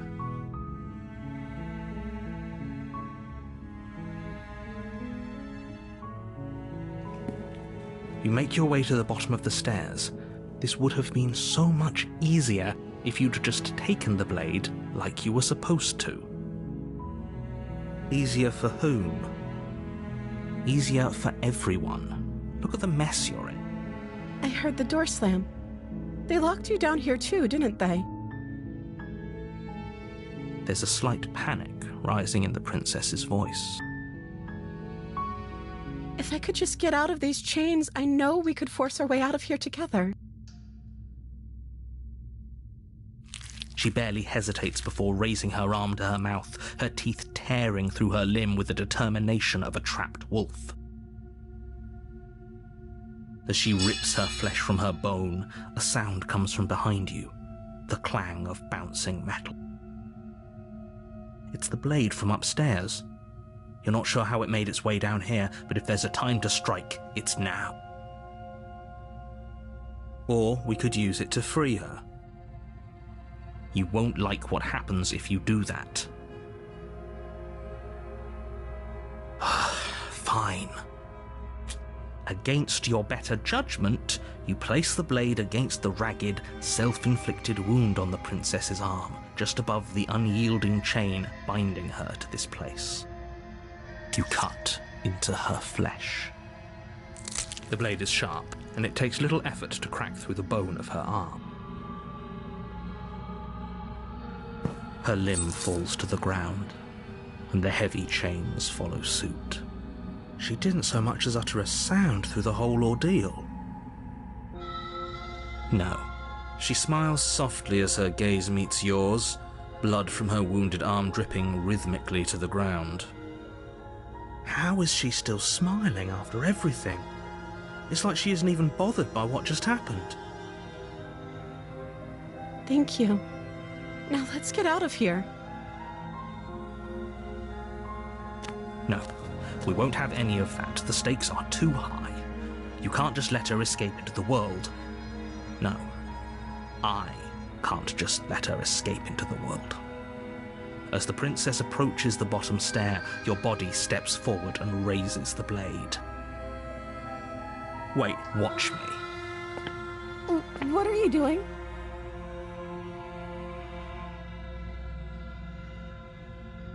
Stop that. Something's come over you, hasn't it? You know you don't have to do this, right? Your body lunges forward, the blade held low, ready to sink into her heart. But the princess dodges, stumbling back against the wall before the blade has a chance to connect.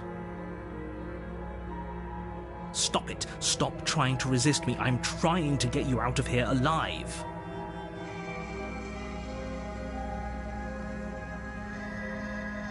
The blade. Move the blade. As your body remains frozen in stubborn resistance, the princess takes a cautious step forward. We both know this isn't you. She nervously reaches towards you and takes the blade from your infuriatingly rigid hands. What are you doing? I'm sorry. I'll try to be quick. She plunges it into your chest, tearing through flesh and sinew. It is agony. But you aren't dead yet. Oh no, I'm so sorry. Stay strong. We can tough it out until it's done. For her sake. For her sake? Don't you start pretending that dying a painful death is some sort of heroic gesture. The two of you have literally doomed everyone. Whatever. She sinks the blade into your chest again and again and again, and you feel every inch of burning pain that slices its way into your body. I'm sorry. She doesn't know how to use a knife, does she? Apparently not, though it doesn't matter how sloppy her blade work is, does it? A stab wound is still a stab wound, and it won't be long before you bleed out. I'm so sorry. With one last thrust of the knife, your legs give out beneath you. You collapse to the floor, your blood pooling around you, your limbs unresponsive. The princess stares down at your ruined chest as tears carve rivulets of pink down her blood-spattered cheeks. It can't just end like this, right? Oh, that's rich coming from you. As much as I'd prefer for things to have gone differently, I can't deny the reality of what's happened. The two of you made your choice. It's over. Everything goes dark, and you die.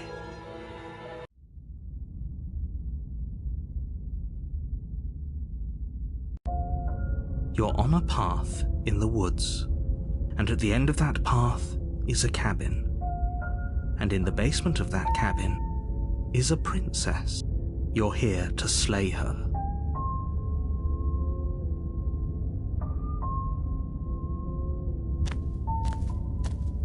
A warning before you go any further. She will lie, she will cheat, and she will do everything in her power to stop you from slaying her. Don't believe a word she says. If only you knew what you did to us, you villain. Excuse me? Forget he said anything. But he is a villain. He made our beloved brutally take our life last time. He's trying to keep us apart, but he won't be able to withstand the power of our love. Last time? What? I think he just likes to hear the sound of his own voice. Let's try to ignore him. I do, but I also speak from the heart. My passions are too great to be stifled. They must be expressed. Sure, yeah, your passions are strong and all, but not everyone needs to hear them. Some things are better kept quiet. Don't pay their bickering any mind. Focus on the task ahead.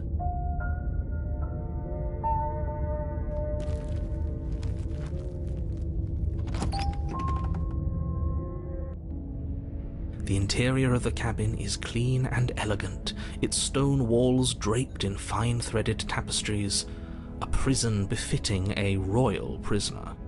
The only furniture of note is an ornate wooden table with a pristine blade perched on its edge. The blade is your implement. You'll need it if you want to do this right.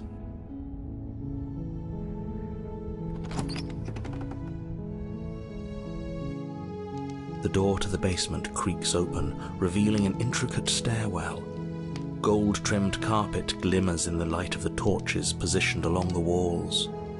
But it's still a stone basement. If the princess lives here, slaying her is probably doing her a favor. Hello? Is someone there? Her voice. It's somehow even more beautiful than last time. I think we're in love. Okay, I'm with you that we should be doing whatever we can to save her, but saying we're in love is a bit much, don't you think?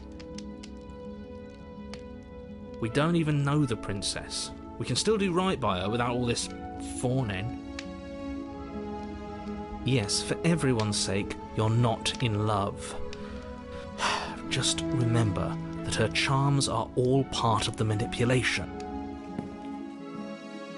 You walk down the stairs and lock eyes with the princess. There's a heavy chain around her wrist, binding her to the far wall. My love, we're here to rescue you from your unjust and foul imprisonment. You know she can't hear you, right? She may not be able to hear my words, but surely she can hear my spirit. Oh, your spirit's plenty loud, all right. It's you, my dashing hero. I was so worried you wouldn't come back. Did you hear that? She said we're dashing. And she called us a hero. Flattery really goes a long way with the two of you, doesn't it?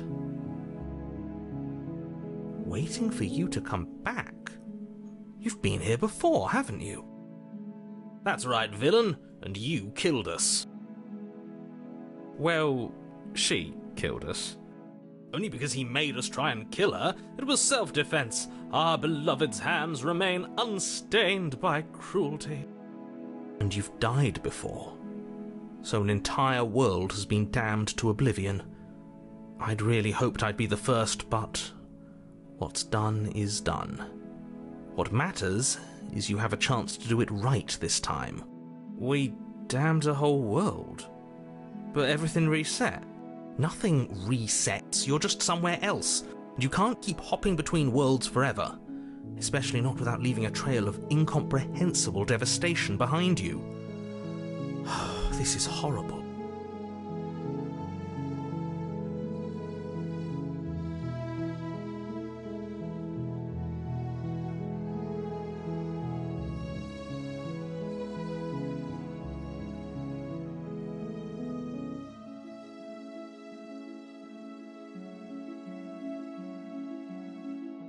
I'm okay with whatever you come up with. You can cut my arm off again. We won't be laying a finger on her perfect wrists, and indeed, we won't even have to. Do you see how dainty her hands are? We'll be able to slip her right out with no harm done. What? No, she's a prisoner here. You can't just slip her hand through the chains. Why are you two arguing over the logistics of slipping her hand out of her shackles? She just said she'd be okay with any idea we came up with. Am I the only one here who thinks that's weird? She didn't care last time. Why should she care this time? That's our stoic, smiling angel. No, you're right. It's extremely bizarre behaviour and further evidence that she's a monster who's not to be trusted. So go ahead and slay her.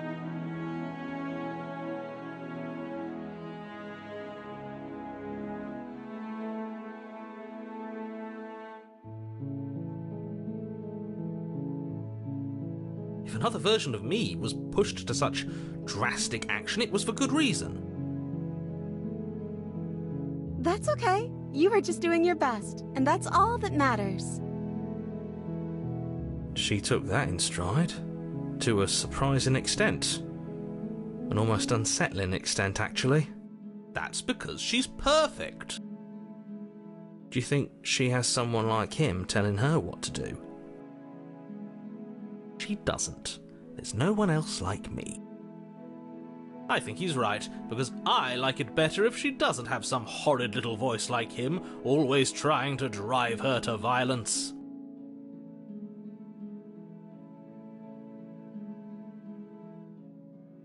You died, and now we're talking. I'm sorry. Didn't you want me to? Did we? We warned her of the cruel forces seizing our body. That's practically telling her to kill us. She is our beloved, and she made the choice to free us of our misery, to show us mercy and make the best decision for everyone. She made the best decision for her. Don't be so quick to assign kindness. You're just opening yourself up to manipulation.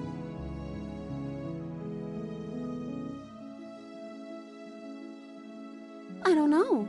Was I supposed to have ended the world? Would that have made you happy? Isn't that just like our darling princess? She wants to make us happy. My heart melts further with every word that passes through her beautiful lips. Are you listening to her? That's a confession.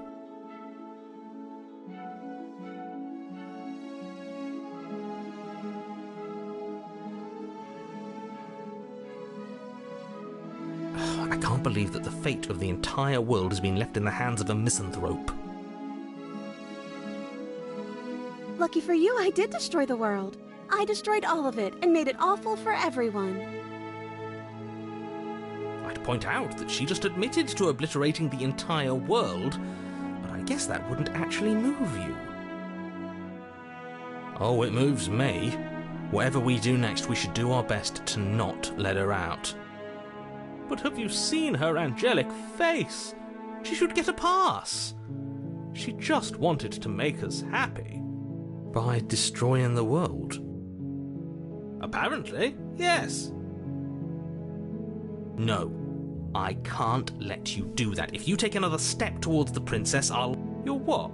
Take over our body and force us to try and kill her? I would if you had a weapon. Not on my watch, villain. My passions contain titanic depths, and if you try anything that might harm our dearest, I will end our life without a second thought. You wouldn't. I would. I'd listen to him if I were you. He has a lot of strong feelings, and doesn't the world end if we don't stop her? You approach the princess and gingerly slide her hand from her bindings. That shouldn't have worked. I'll be damned. We're doomed. I can't believe it. But I guess I have to. I told you, there's no life more worth living than that of a true believer. I'm free, and you're not trying to kill me this time. Thank you. Thank you so much. The princess jumps up and smothers you in a joyful embrace. Ugh. If only you had a weapon, one slip of the wrist and your pristine blade would be buried in her back, and everyone out there would be saved. Luckily for Mr. Romance, we don't have a weapon. Who needs a weapon when we have the power of love on our side? What do we do now?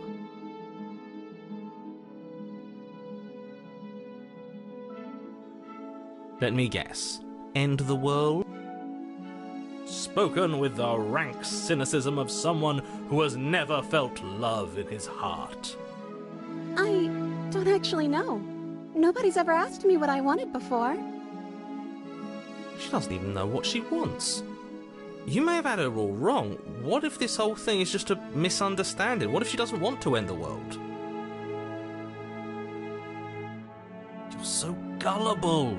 Is the only thing you've ever doubted the actual truth? I think I want to leave. And I think... The princess closes her eyes in deep reflection. And then she shrugs. I don't know. What do you want to do?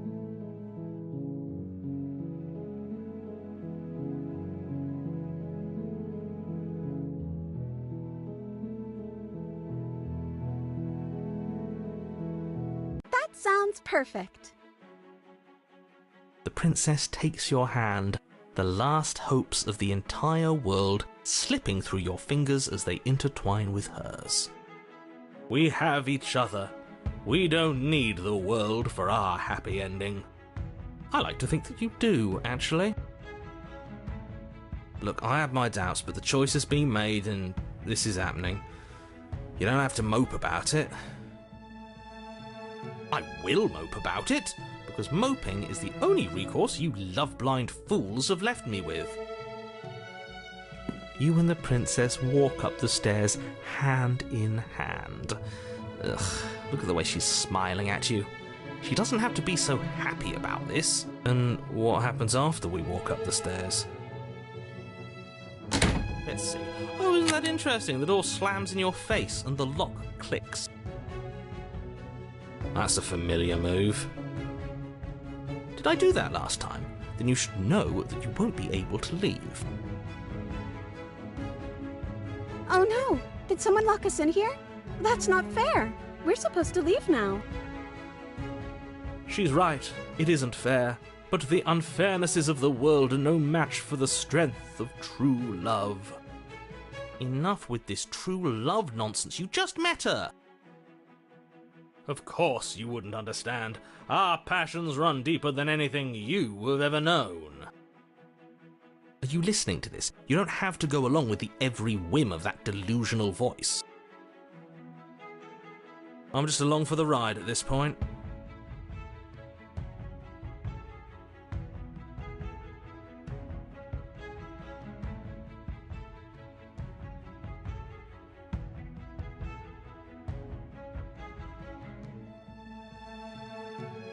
Okay, yeah, you've got this.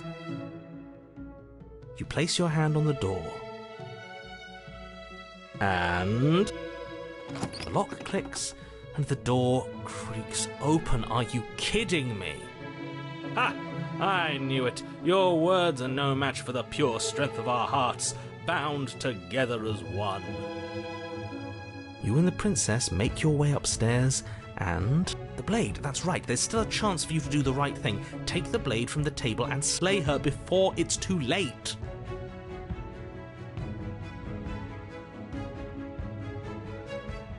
You're enjoying this, aren't you?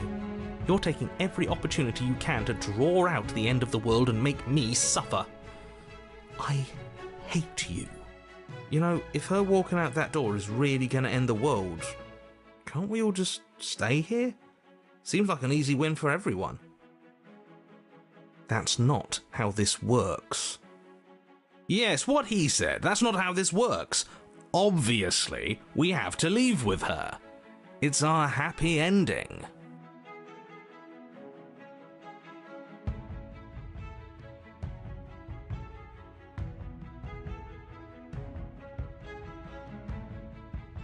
That's the way out. We're going to leave together, just like you wanted. Yes, I suppose you are going to do that, aren't you? You cross the room, opening the door to the cabin, and then you step outside. Our happy ending at last. We did it. What should we do now? Where did everything go? Where did he go? Oh, is he gone? I hadn't noticed. I was too busy staring deep into our beloved's eyes. I'm cold. Is being happy supposed to be so cold? She's cold. Quick, our feathers. Pluck them all and weave her a coat worthy of a princess.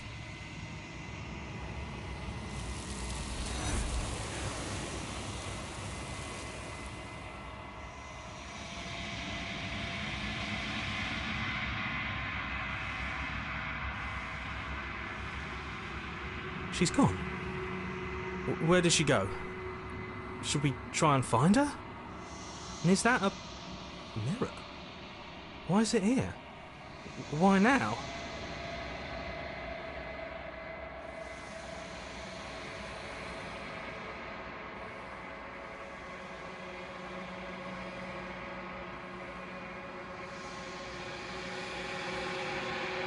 This doesn't feel right. It feels different.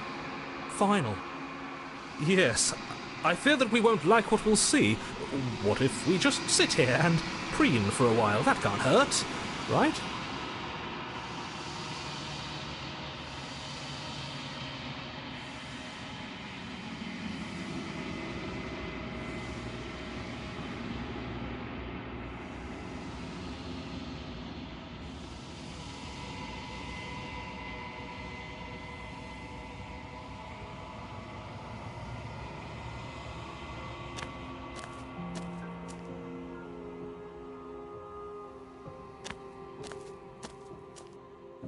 I am a growing chorus of contradiction, a mass of tides ebbing and flowing all at once in more directions than my attention can bear to hold.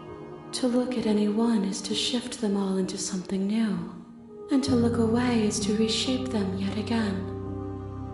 All of me is changing, and yet the rest of me is still the same.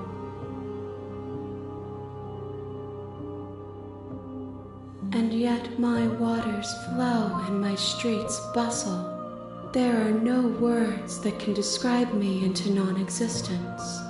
There is no logic that can bind my multitudes. I am everything that you have known me to be, but I am also none of it.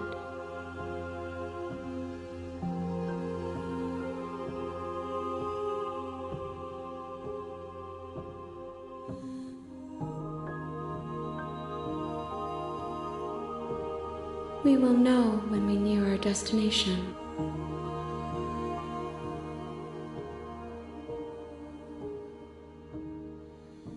I will be here when it is time for us to meet again.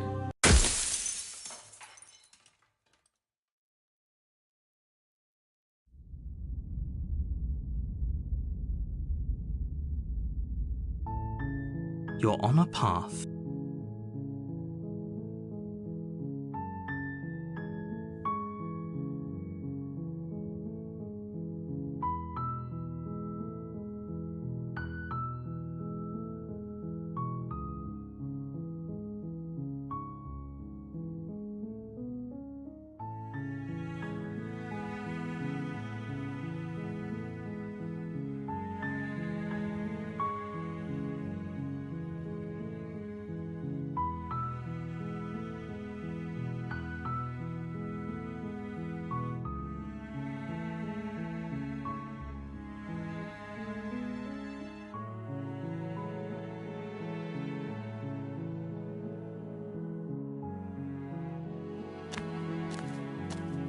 You make your way up the short path to the cabin.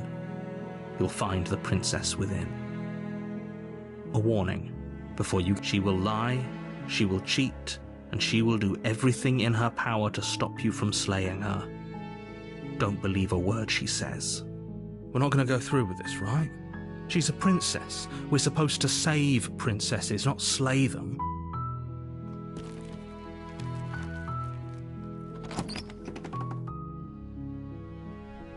The interior of the cabin.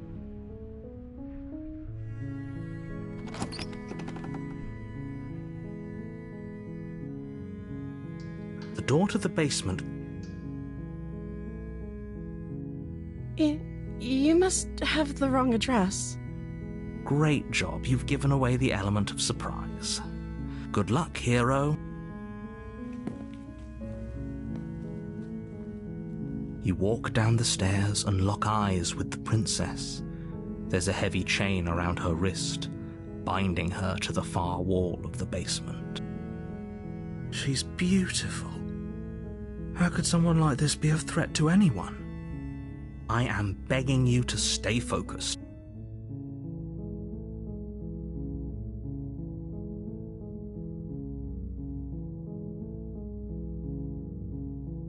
Okay.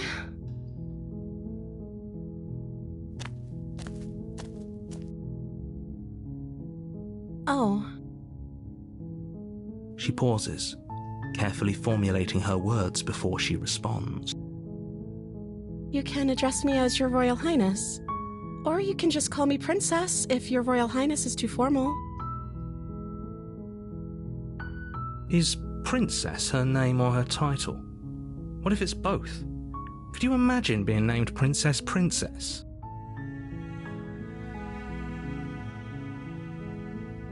Like I said, you can call me Princess if you'd like. I'm sorry, I've been down here so long I guess I've just forgotten. I must have a name, though. Everyone has a name. Okay, that's weird. She hadn't even thought to pick a name for herself. Hopefully you're starting to see that she can't be trusted.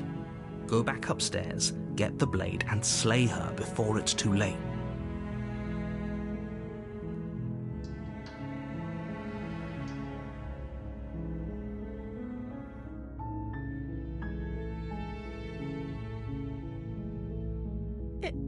Is that why they threw me down here?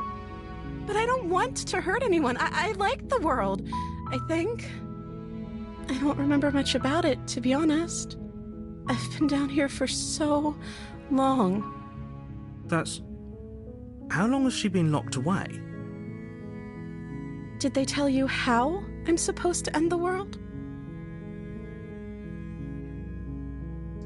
The princess hesitates before responding. She doesn't know. She's been down here too long to have any idea of what she'd do in another life. She knows what she'd do. She's just searching for whatever answer she thinks you want to hear. What I do doesn't really matter, right? At the end of the day, whatever the two of us have going on down here is about trust. Whoever sent you to slay me claimed I was a threat to the world, but they didn't tell you why. I don't trust that, and I don't think you do either, or you wouldn't have come down here to talk. She has a point. We're talking like this for a reason. So this shouldn't be about what I'd do if I got out of here, or me saying the right thing to convince you to save me. This is about how messed up this whole situation is. This is my life we're talking about. Do you really think I can even end the world? Why would I even want to? We both know that if there's people we can't trust in this situation, it's whoever locked me down here, and it's whoever sent you here, and those two groups are probably one and the same. Don't let her turn the tables here. This isn't about trust. This is about risk. We stand to lose everything, all for the sake of one person, and a subjugating monarch, no less.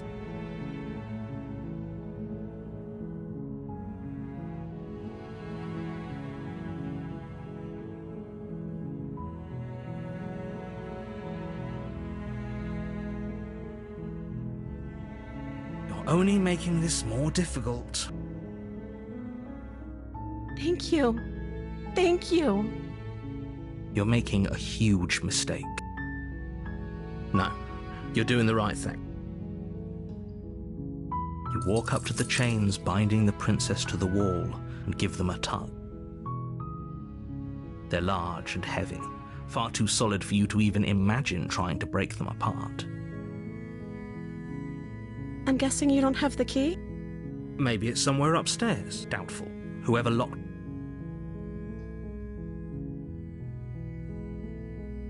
Maybe there's some way to break the chains? Or if that doesn't work, I guess we can always cut me out of them. She offers the suggestion with almost complete nonchalance. If we were stuck down here long enough, I'm sure we'd be nonchalant about cutting our way out if it meant we could finally be free. You attempted to make your way out of the basement, but there's someone else here.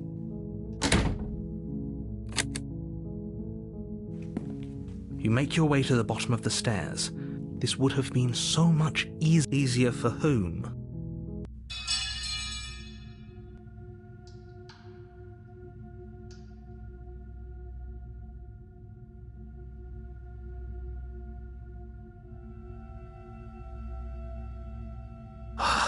Fine. Against your better judgment...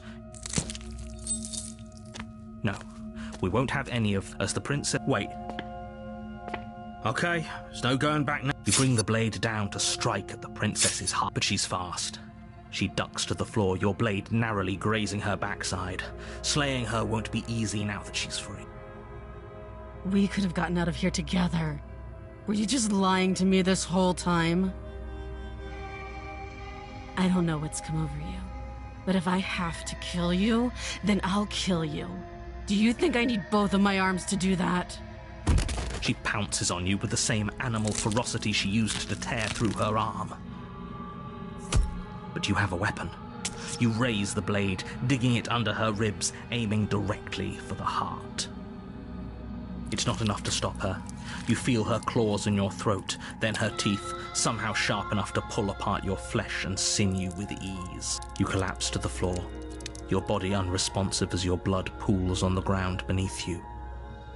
She stares down at your ravaged form, eyes shining in the darkness, dress stained in red as her blood and yours. But if we're lucky, the wound you managed to inflict will be enough to at least delay her escape from this place. If we're very lucky, it will kill her before she can reach the outside world. It can't just end like this, right? As much as I'd prefer for things to have gone differently, I can't deny the reality of what's happened. I'm sorry. Everything goes dark, and you die.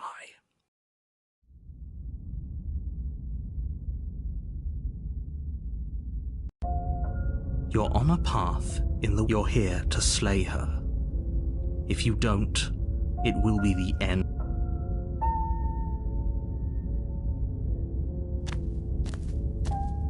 A warning, she will lie. Don't worry.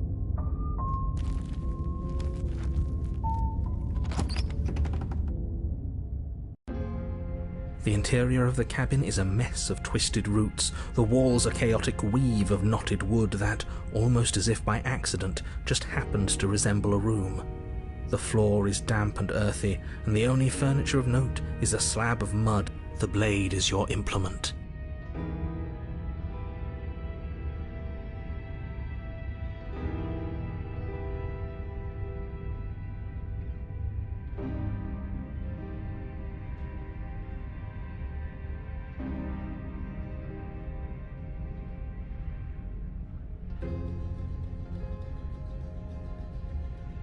No blade. Hope you know what you're getting us into. It'll always be here if we need it. Sure, that was also true last time and we still died, but we definitely know what we're doing this time. The door to the basement creaks open, revealing a staircase dug into the muddy earth below. The ceiling is thick with roots that hang like locks of tangled hair. The weak starlight from the cabin windows behind you can barely penetrate the gloom here, only illuminating the edges of an opening below. It shines in the darkness like some kind of massive maw, waiting to swallow you up into the earth. The air smells of dirt and copper. It's thick and wet, as if your lungs are being coated in mud with each intake of breath. If the princess lives here, slaying her would probably be doing her a favor. Her voice skitters up from below. Something nasty finds itself on my stairs. Come on down. Don't be scared. I probably won't bite. Silence, I see. Don't think I've forgotten about you. I recognized the sound of your nervous little footsteps as soon as they came into my home. I know who you are, and I remember what you've done. She must have you confused with someone else. She seems friendly enough. Maybe we can talk our way out of this whole situation. You can't. Unless you slay her right away, she's going to break free and end the world. There's no reasoning with what she is. Do you want to hear what everyone has to say? Or do you just want to hear yourself talk? You need to stop lingering. Your task is to slay the princess, not endlessly debate about what to do with the princess. Fine, fine. You're the boss. Thank you. You descend the basement steps, entering the dark room below. You can just make out the shape of the princess in the gloom. She's huddled against the far wall, her eyes bright and glaring from amid the thick roots. And there you are, once again seeming to offer a helping hand while likely hiding the other behind your back. Fine, I'll play along for now. What do you want? She's acting like the two of you already know each other. That's pretty sharp. How'd you figure that one out? Call it deductive reasoning. Well, you seem to be great at it. Do you remember us then? Do you remember last time? No, I don't. But you and the princess clearly have a shared reality, even if I'm not a part of it. I won't waste time fighting you on something that's clearly true. I'm just glad we could put all this behind us. Is it all behind us? Just focus on the task at hand. I don't care if you've been here before, and I don't care if you think you'll go somewhere else after this. My world is on the line right now, so I'd appreciate it if you would take this seriously and slay her. Let's chat her up a bit first. Maybe we can find a middle ground where everyone's happy. Don't talk to her. You're just going to make things more difficult than they have to be. Well, I seem to remember you having a tongue. Ooh, smart. Let's apologize, get us back on the right foot. Oh, you're sorry. Isn't that nice? You're such a gracious little monster. If you're sorry, then let me out of here. Prove it.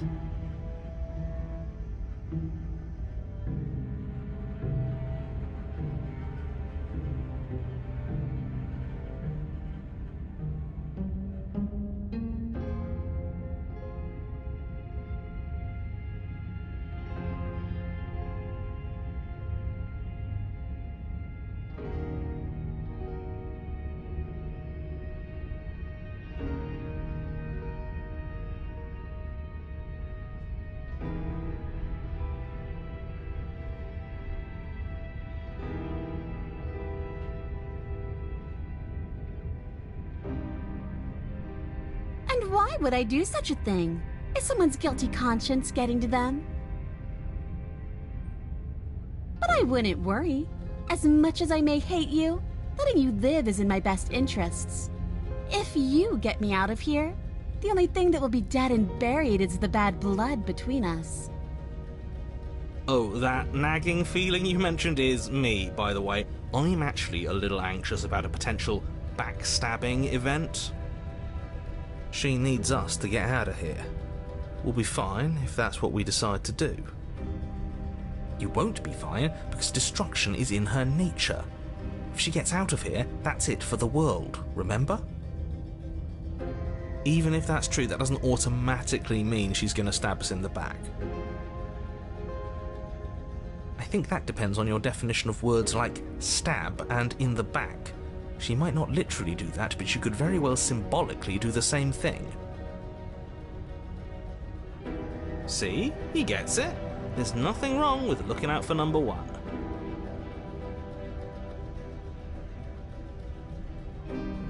Is that a joke? Do you think a joke will charm my trust back? You'll have to try harder than that.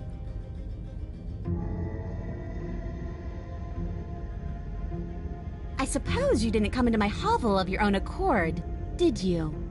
All right. I suppose I could team up. I need a way out after all, and unfortunately you're the only one I have. Seems to me like she's offering a mutually beneficial arrangement. We should take it. Do you know what the word mutually means? Because it sounds to me like she's offering an arrangement that benefits her and her alone.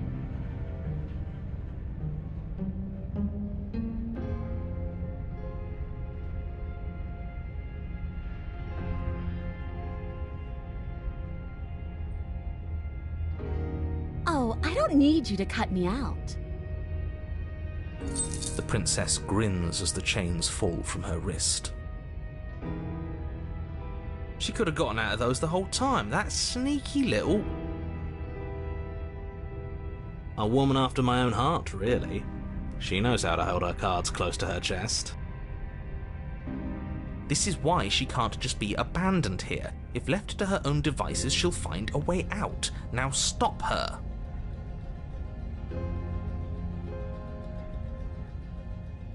Yes, let's. She creeps forward, taking one cautious step at a time until you and she are face to face. She never breaks eye contact, even as the two of you find yourselves face to face. She's silent for a long moment, as if testing to see what you'll do now that she's within arm's reach. After you, darling. You're the one it lets come and go. It's best if I follow. Oh no, we can't have that. If anyone is going to turn their back on anyone else, she's going to turn her back on us. It shouldn't matter who leads and who follows. We're working together here. Well, if it doesn't matter, then she can go first. We may be in this together, but that doesn't mean we have to trust her. Somebody has to go first, and it might as well be us. We're the ones who broke her trust last time. You're talking a lot about trusting someone who, by her very definition, cannot be trusted. I don't know how many more warnings I have to dole out, but if you help her out of here, you're going to regret it.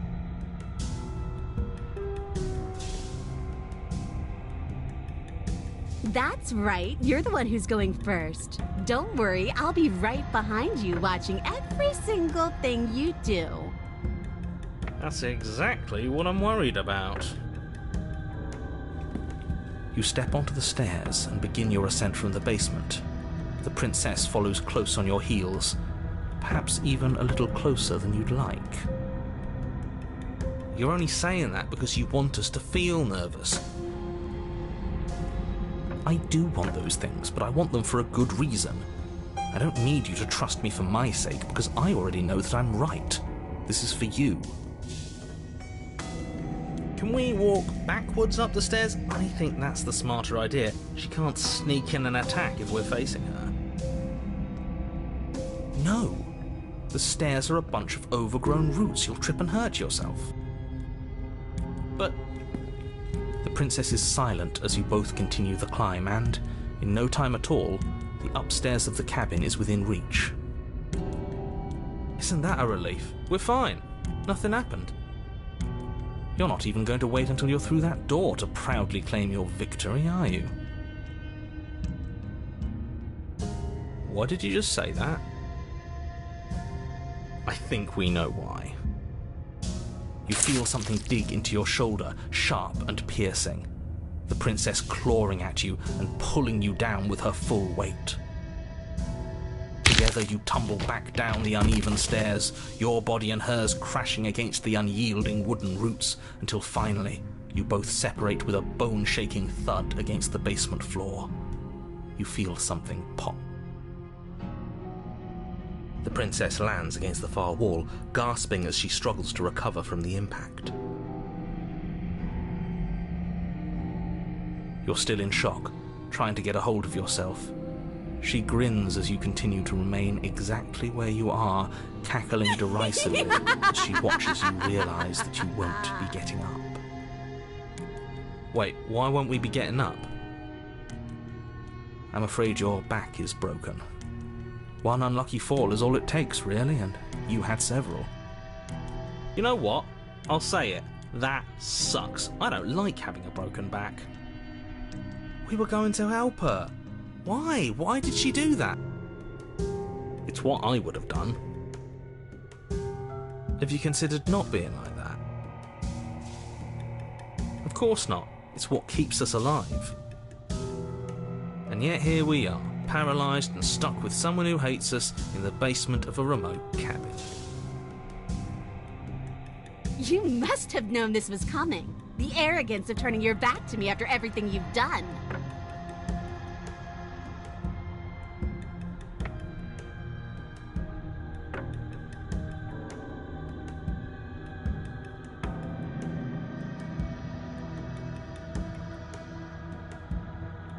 By our very natures, only one of us could make it upstairs unscathed.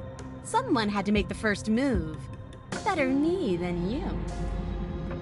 See, this is why I wanted her to go first. I had this whole little scheme planned, where once she'd passed by the table upstairs, I'd have said, now pick up the blade and stab her in the back.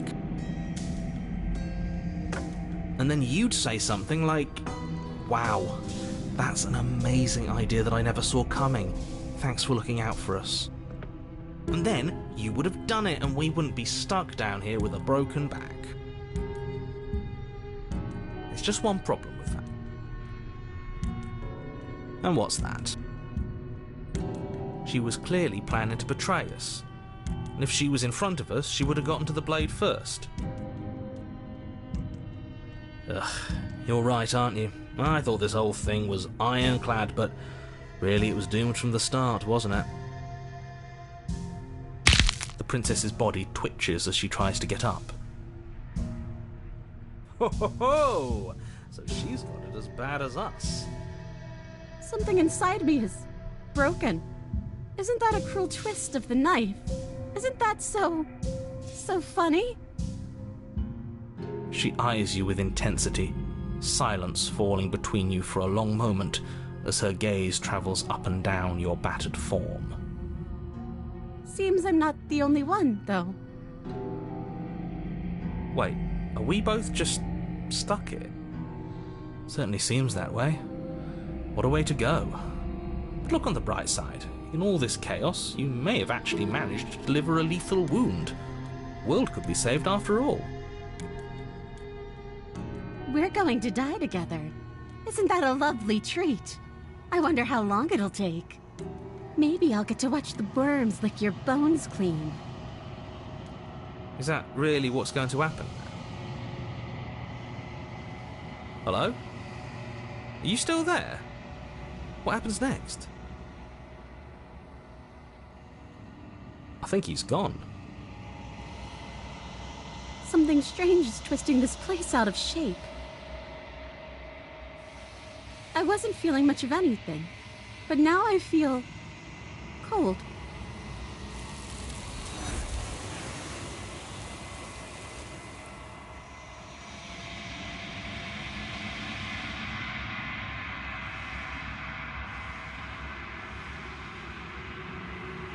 She's gone. Where did she go? And is that a mirror? Why is it here? Why now?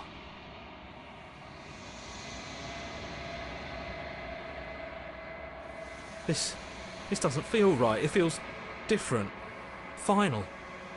If he thinks it's bad, I'm with him.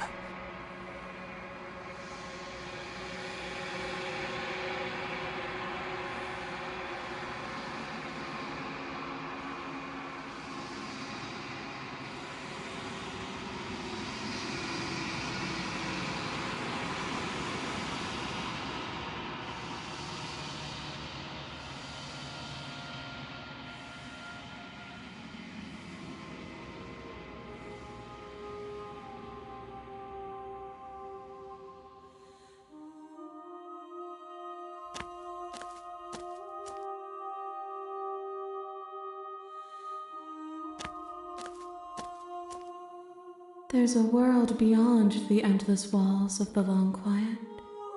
I am curious to see what it means for us to know it.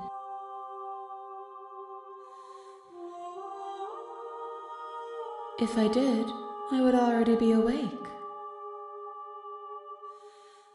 I'm sorry. Words are difficult for me. They never fully weave what I wish to say. If you do not like my answers, then you need not ask me questions. The vessels you choose to bring me carry far more meaning than anything words could say in the spaces between. It doesn't matter if there are. People are too small for us. You and I are the only things that interest me. We are real. Nothing is an idea that dwells in the absence of something, but nothing cannot exist on its own, and because of that, nothing can't exist.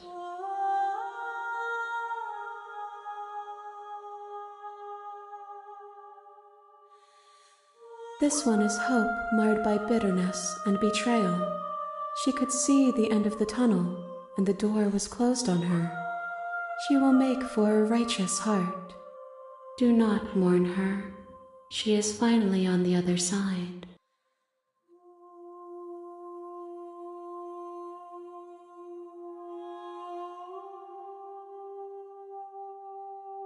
No, their minds are empty, existent, but constantly shifting into something new. Do you think your narrator lives in the spaces beyond?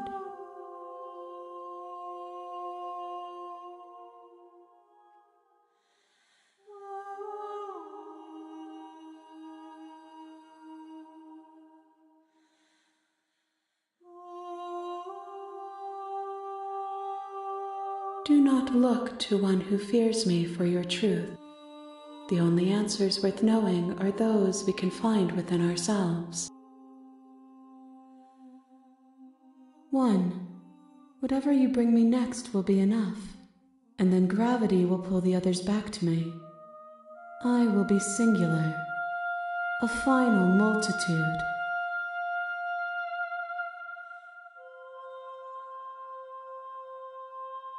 These gifts are a conversation, and each one shows me the contours of your heart. The only thing I want to see is what you choose for me when the thread is fully drawn.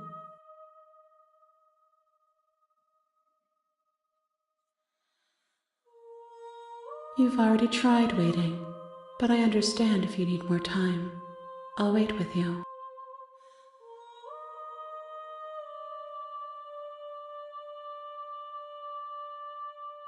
The next time I see you, each of us will finally know what we are. I will be here, waiting for you.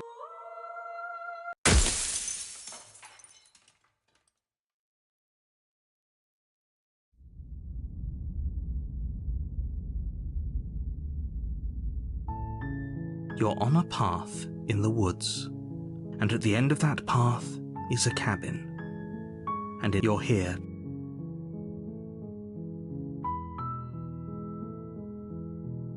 While I appreciate the mental exercise we are running up, nevertheless,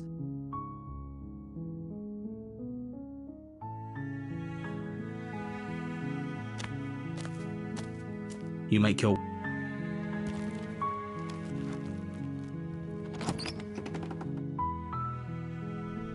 The interior of the cabin is almost in...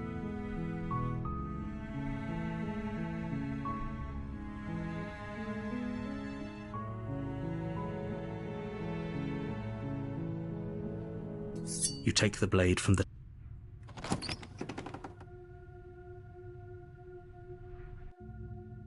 The door to the base... Her voice carries up the... Good. You're still listening to reason. You walk down the stairs. She's so... You step forward, your grip on the blade tightening as you steal your... Oh? No talking then? Fine. What even makes you think you can kill me? I'm probably chained up in this basement for a reason. You lunge forward without a moment's hesitation. You feel flesh easily give way and look down to see your blade already sinking deep into her heart. Oh. This is it, isn't it? I'm almost embarrassed. I should have seen that coming. But I have to wonder, do you actually believe this was enough to kill me? It's like she's convinced she can't die. Yes, even as she lays there dying, she entirely believes herself to be alive and well. But it's over, isn't it? She stopped breathing moments ago, that arrogant look still plastered on her face. But is it over? Really over? Yes, exactly. It's over. With your work done, you make your way back up the stairs, closing the door to the basement behind you. Why do I feel like we've done something terrible? You did kill someone. Greater good or not, something would be very wrong with you if you didn't feel at least a little bad. But it was for the greater good. One of these days that will sink in and help ease your guilty conscience. But that day isn't today. Let's just get out of here.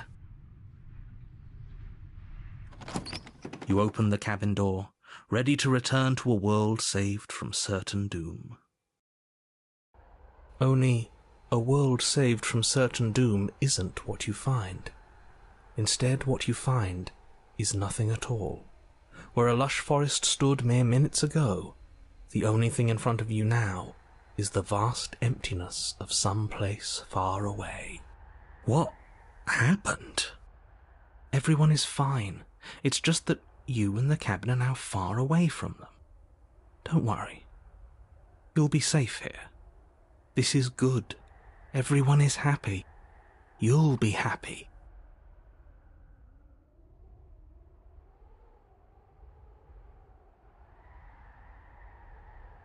This isn't an ending. In fact, now that the princess has been slain, endings are a thing of the past. No. This is the beginning of eternity. Your reward. This is what's best for everyone. Trust me. Time passes. You can't be sure if it's days or months or years or even decades. It's all a wonderful, boring blur. You've never been happier. Psst. Hey. We're not just going to stay here forever, right?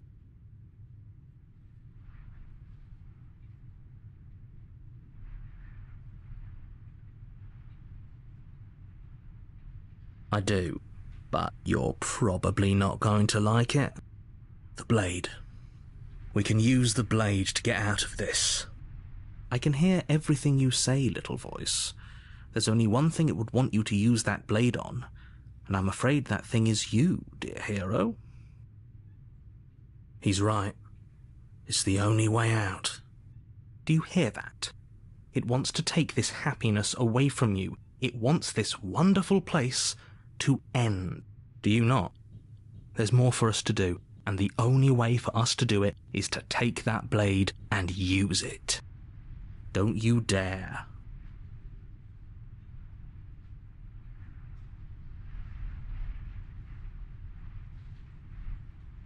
Thank you.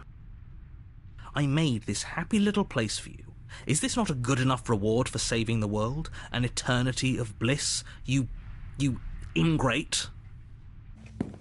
Fine. Whatever. For the first time since time stopped meaning anything, you throw open the door to the basement and walk down the stairs. The princess's body is dust and bones, though the blade you used to slay her is still as pristine as the day you first held it.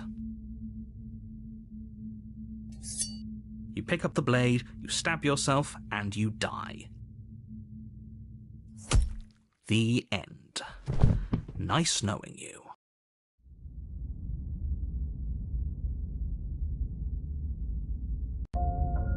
You're on a path in the woods. And at the end of that path is a cabin. And in the basement of that cabin is a princess. You're here to slay her. If you don't, it will be the end of the world.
My tricks?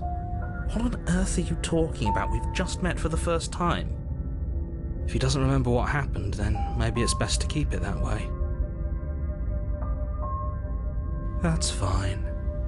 It wasn't very hard to kill her last time. We'll just do it again. Well, if for whatever reason you're going to insist that this has happened before, at least your heart's in the right place. Those are two very different questions, but let's say for a moment that this really is the second time you've met me, or at least a version of me. If you're back here, I'm assuming you died, which probably only happened because you didn't listen to me. Oh, we listened to you plenty. We slew the princess just like you asked us to, and then you locked us away in an empty void for eternity. So we slew ourselves too. Well, if you killed yourself, then you weren't listening to me, because I would never want you to do that. Believe it or not, I care about you. And I believe your other question was something along the lines of, oh, what's the point of doing anything? If you're asking that, it sounds to me like you're making the rather dangerous assumption that your actions last time around didn't have any consequences. What do you mean? Of course there weren't any consequences. We slew the princess, the world outside the cabin disappeared, we died, and now everyone... Yes, but in this purely hypothetical scenario, that begs the question of how you got back here. Did time simply rewind itself, or were you instead transported to a different world entirely? Had you failed to slay the princess, what would have happened to everyone in the place you left? It doesn't matter, because we didn't fail to slay her. And if she's really back, which I doubt, it'll be just as easy to do it again. But after that nasty trick you pulled on us, maybe she's not the only one around here in need of slaying. Just stay focused, will you?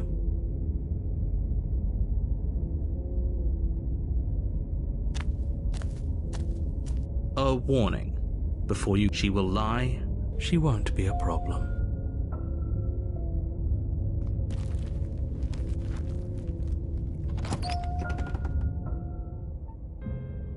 The interior of the cabin is cold, a soft odour of dirt permeating the air. Cobwebs flutter in the corners. You can hear wind whistling outside, banging the shutters against the windows.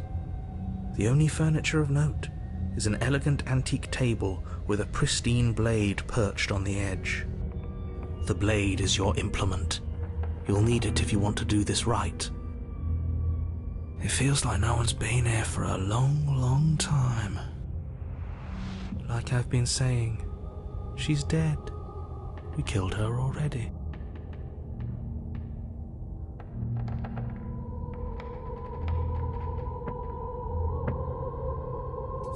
You take the blade from the table.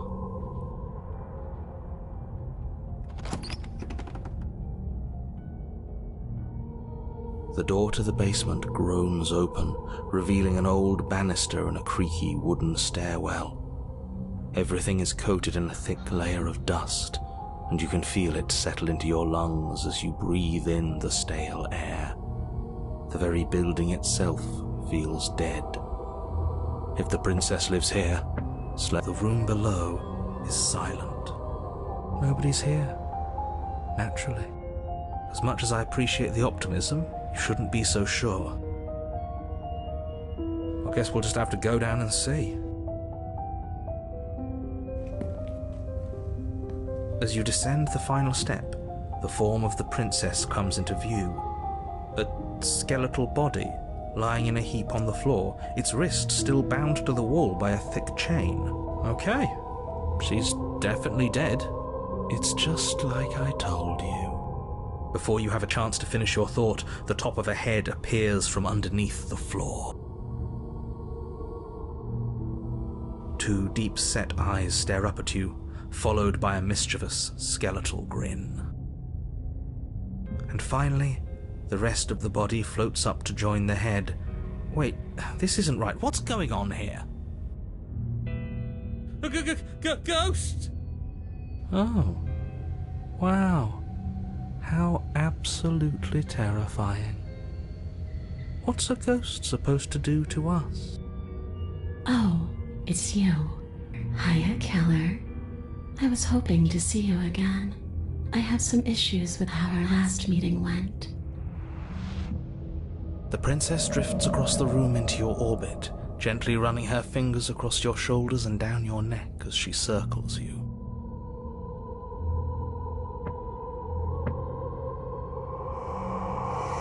Her touch is cold and ethereal, formless yet real enough that her icy fingertips send shivers dancing across your skin.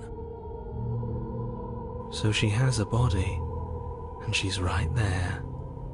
That means we could kill her again, if we wanted to.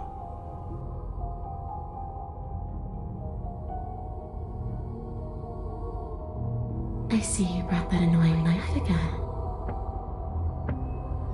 So, are you waiting for a chance to use it? Or are you here for something else?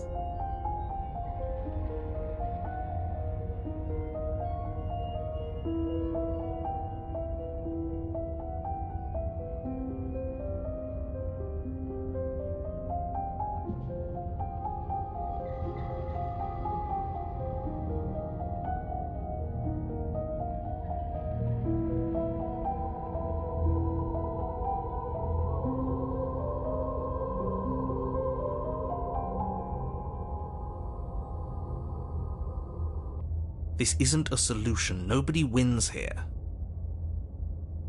You're... Oh, she's upset, isn't she? You're abandoning me here? It would seem so, yes. After everything you've done to me, you've chosen to do more? The princess starts to float erratically from side to side, her cold exterior melting away. But if you just leave me, then I'm really just going to be stuck here forever. Then there's nothing we can do. It's just going to go on and on and on and on, lonely and sad and hurting and empty.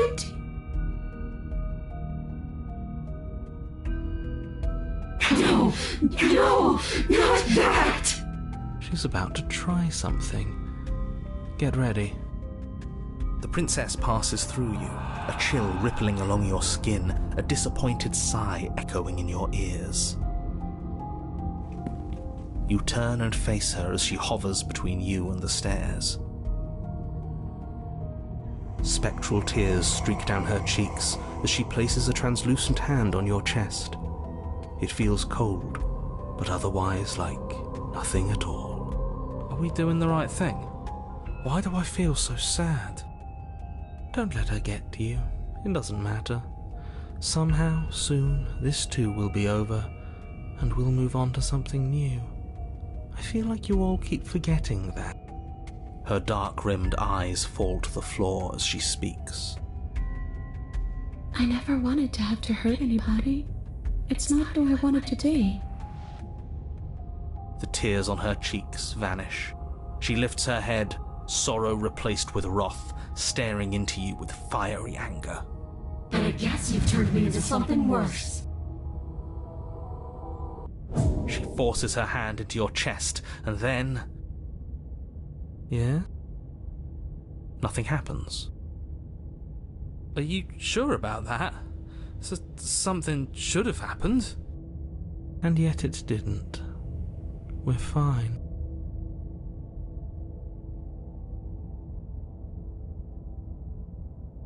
Not yet. But let's see if you stay that way. You can't be sure if you first hear or feel what happens next, but it is over before you can fully conceptualize what it is. A horrific splintering, the squelching of organs, the rending of tissue, an icy, numbing pain. I'm done asking. The next time I see you, I'm taking everything I owed, starting with your body. If you won't choose to give me my freedom, I'll just have to make you give it to me.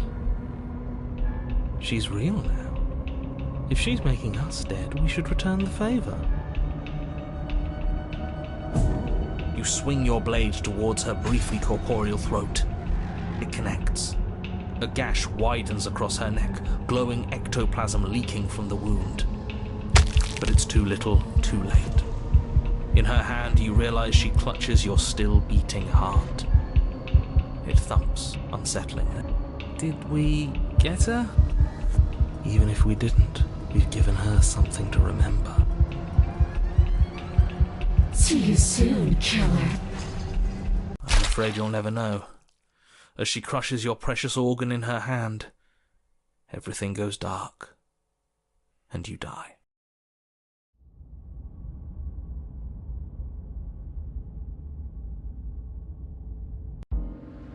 You're on a path in the wood, and here we go again. Off to slay her again. The deck's stacked, isn't it? We kill her, we start again. She kills us as a goddamn ghost, we start again. I'm starting to think we're being run in circles just for the sake of it. Come on, let's not give in to all that misery just yet. There's got to be a way out of this. There's got to be a right answer. And what if there isn't? Aren't you listening to me? What if all of this was rigged from the start? That's ridiculous. There'd be no point in all this if it was just some kind of cosmic busy work. I think that's exactly what it is. The powers that be, seeing how many ways they can screw with us. Could be it's all some kind of sick joke to them. Okay, so you've already been here. Twice, even. Great. Then let me poke a few holes in your depressing little theory. Nobody here is screwing with you, and I can't imagine any scenario where you would have started over after slaying the princess. Well, we didn't have to start over. We killed ourselves. And why, pray tell, did you do that? Because you decided to foist an infinite tedium on us. That doesn't sound like me. If I'd had everything my way, you would have effortlessly slain the princess, saved the world, and been given your happy ending.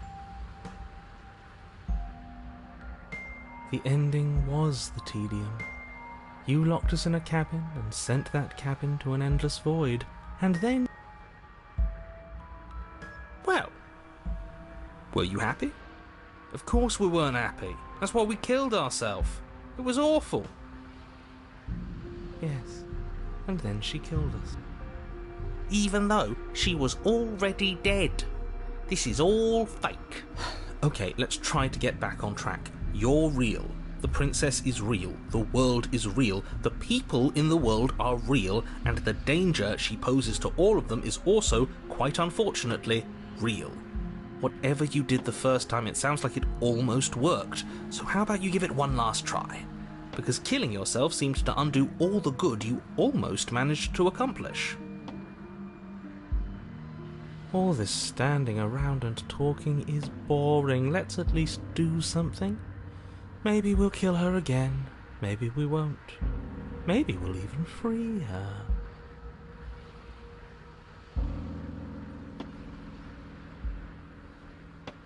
You continue down the path towards the cabin. It isn't long before you're steps away from your destination.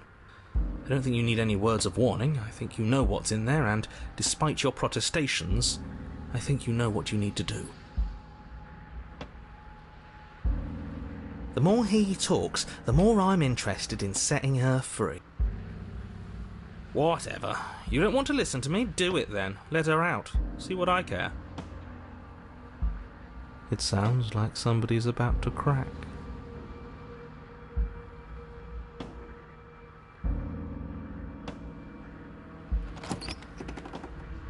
The interior of the cabin is long and dark, a single narrow hallway stretching far into the distance. Curtains billow out from tall windows on either side, obscuring the path forward, fluttering helplessly as opposing gusts of wind rush into the building, clashing and joining and driving everything forward. The only furniture of note is... That's strange. What's strange? Is it the mirror? The mirror? No, there isn't a mirror. What's strange is that there isn't much of anything in here at all, aside from the curtains. There's supposed to be a pristine blade. Why isn't there a pristine blade? Great. Something else has been taken away from us. I suppose the only way to go is forward. So forward we will go. Blade or not, it doesn't really matter, does it?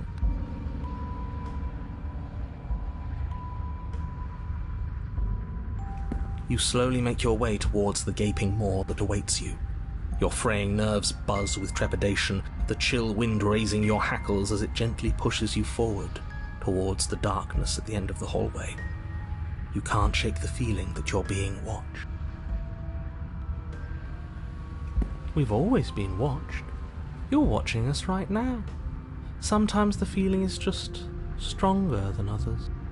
I feel like you're trying to put us on edge. We don't need all this anticipation, we just need this to be over.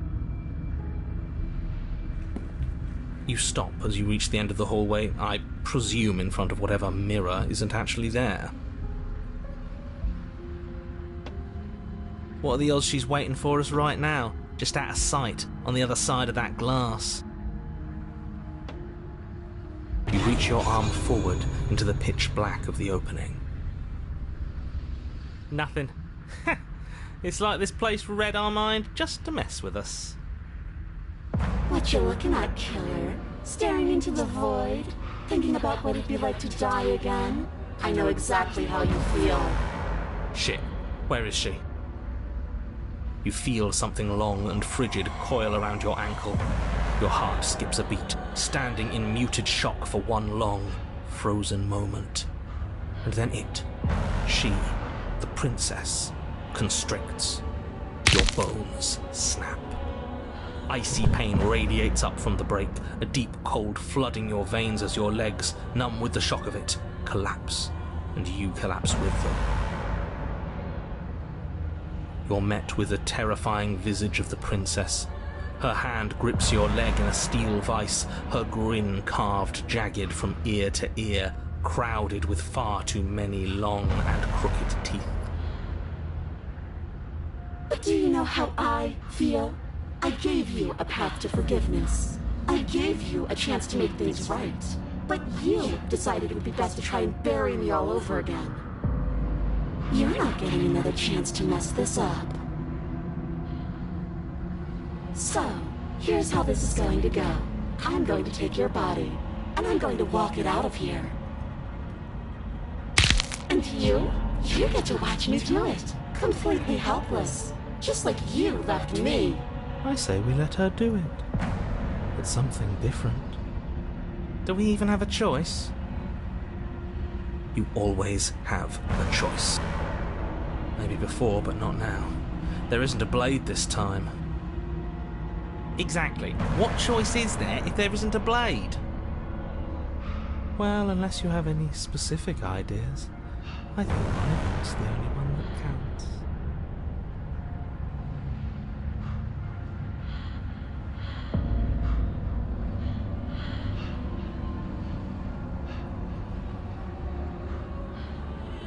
Great! See you in a jiffy. You remain pinned to the floor of the long hallway as the rest of the princess's body emerges. Her proportions all wrong, limbs bent and curling, moving in ways that defy your understanding. Her torso stretches until her face is practically touching yours, her neck cracking audibly as she twists to look at you from a fresh angle. Are you sure you can't do anything to help us? Can't you, like, manifest a rock right on top of her head? And crush you along with her? Not that I even can manifest a rock. Besides, I thought you all wanted to free the princess. Not like this. You don't even have a weapon, so I'm afraid you're out of luck, which unfortunately means that I, and the rest of the world, are out of luck too. And whose fault is it there isn't a weapon here? Yours, I assume. There's supposed to be a pristine blade. Whatever you did in those previous lives of yours, you really messed up.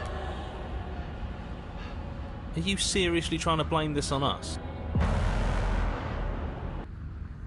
Your vision fades as she tears open the membrane of your soul.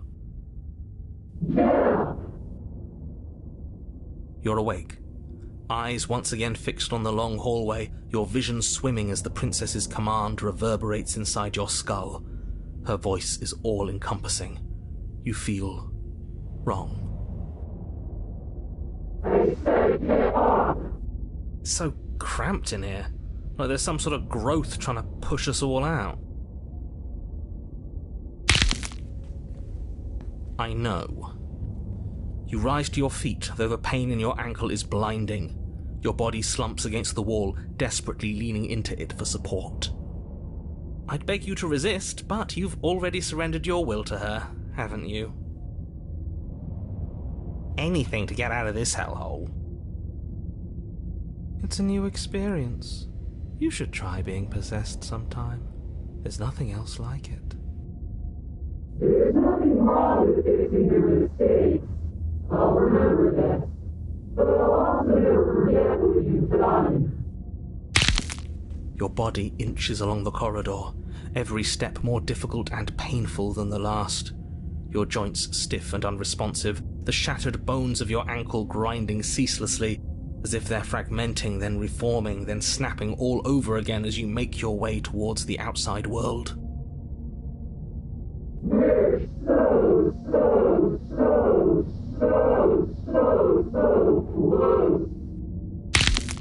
But despite the anguish, it doesn't feel like the exit to the cabin is getting any closer. If anything, it's getting further away. It doesn't matter how long this hallway is. I will drag this body to a little case of meat and feathers. I will be free. Please, just let her out. Yes, let me out. It's pointless, isn't it? I can't stop her without you, and you'd already given up by the time we met. No, screw that. The hallway gets even longer. You cannot describe me into submission. The door is right there.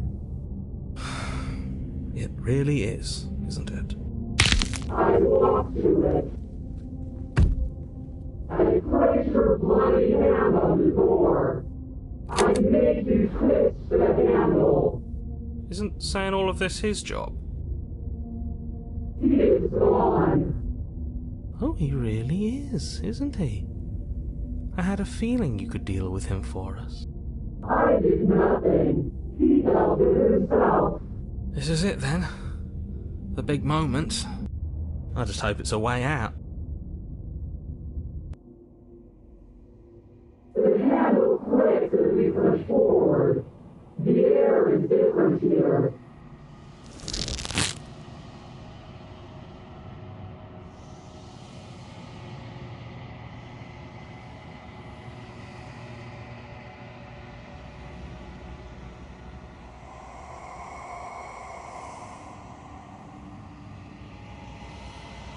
We're us again.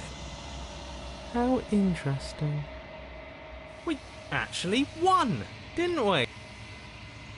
What is happening to me?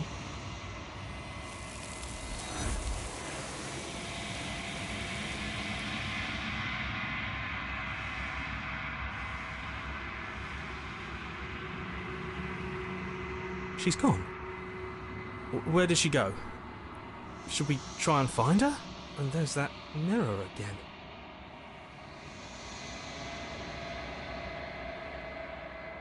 This doesn't feel right. It feels different. It's going to do... Ignore the cowards.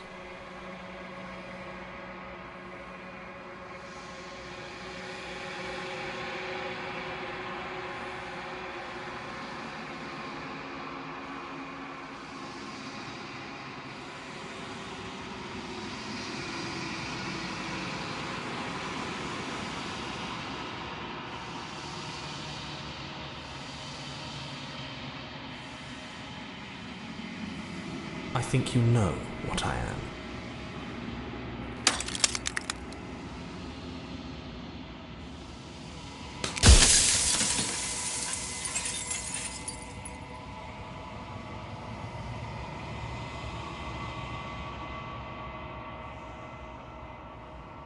The narrator. Yes. I suppose that's my job, isn't it? You needed help after all. An objective voice to guide your blade. But but you were never supposed to see me. I wonder how many worlds you've damned to extinction to fall this far. Oh, I'm nothing like you. I am an echo, likely one of many. Somebody made you after all, and I'm what's left of him. Not that I'm the only one who can make that claim. I'm sure you've met many others like me.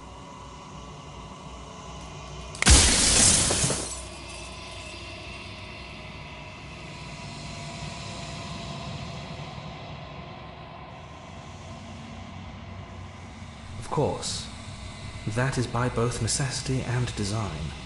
This construct you're in exists in many places at once. Any time you failed, any time you thought yourself dead, it would restart and shunt both your consciousness and hers into another world. But you'll be awake soon, and then it won't be able to work like that anymore.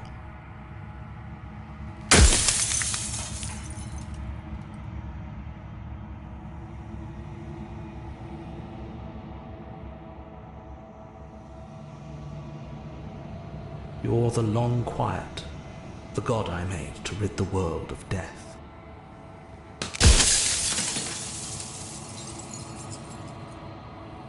Yes, you are special, unique even, and you still have a task that you need to do, and only you can do it.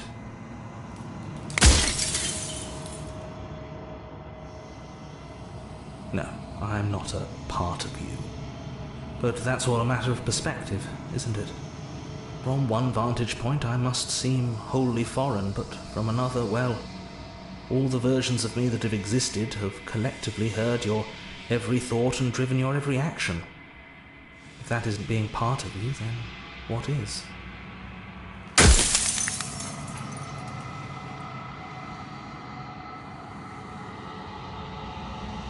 No. In life I was painfully mortal, a witness to the end of days. I held the fear of death in my heart and saw oblivion threaten the very memory of everything I knew and everyone I loved.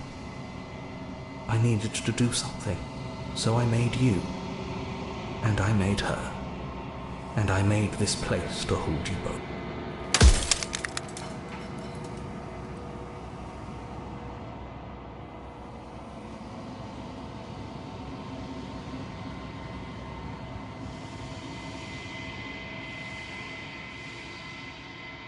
I'm aware, and if I were you, I'd be more precious about your time.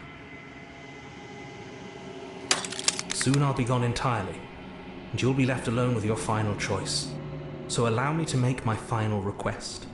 The princess contains death itself within her, but I wove you into being with all the power you need to destroy her forever.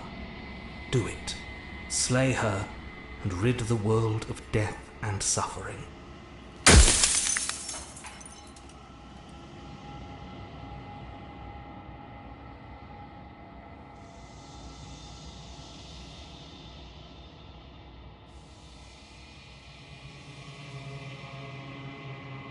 The cycle of life and death, the endless pattern of creation and destruction.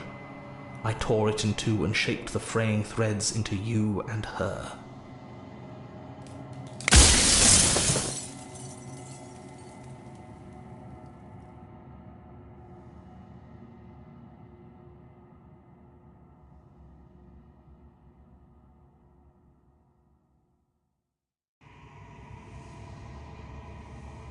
I've said my piece, and my time is up. It's like I said, I'm just an echo, and echoes always fade away. You know what you have to do.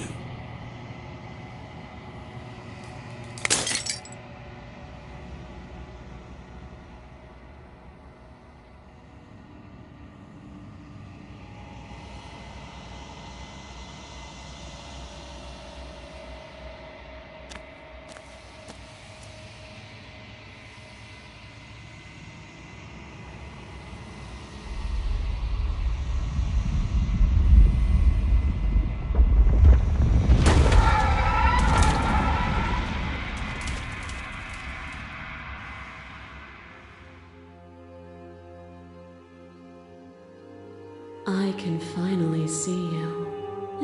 can finally see me. It's been so long, and my heart has ached for this moment. I've missed you dearly.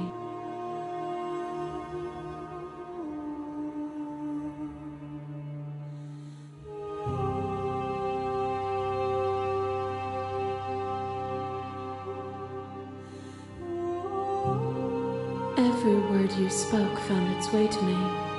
I know him, and I know his construct. He was deluded by his fear of death.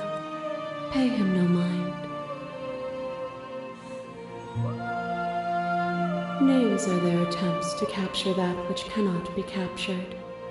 They call me the Shifting Mound, a pale imitation of what I actually am.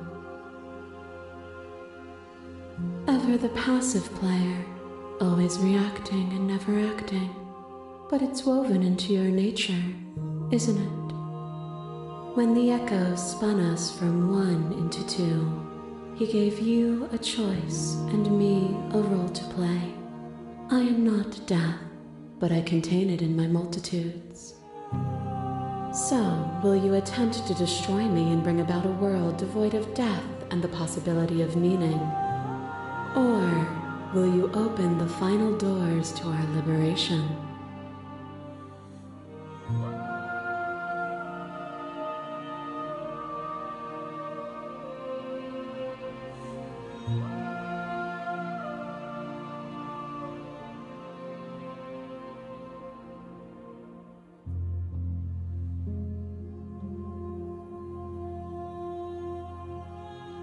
Even as your eyes begin to open, you still hold on to the notions of is and is not, of beginning and end, pitch black islands in the blinding light of the infinite.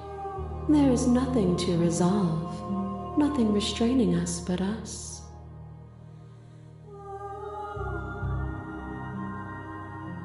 Of course I have a say in all of this. You and I share reflections of each other's burdens, just as you and I share reflections of each other's gifts. If we didn't, the winding paths that brought us here wouldn't have been full of strife and conflict.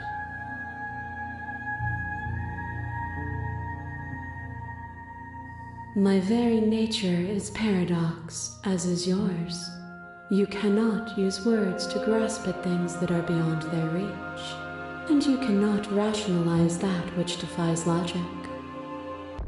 But violence and passion are dances that both of us know well. If this is what it takes to enlighten you, then so be it.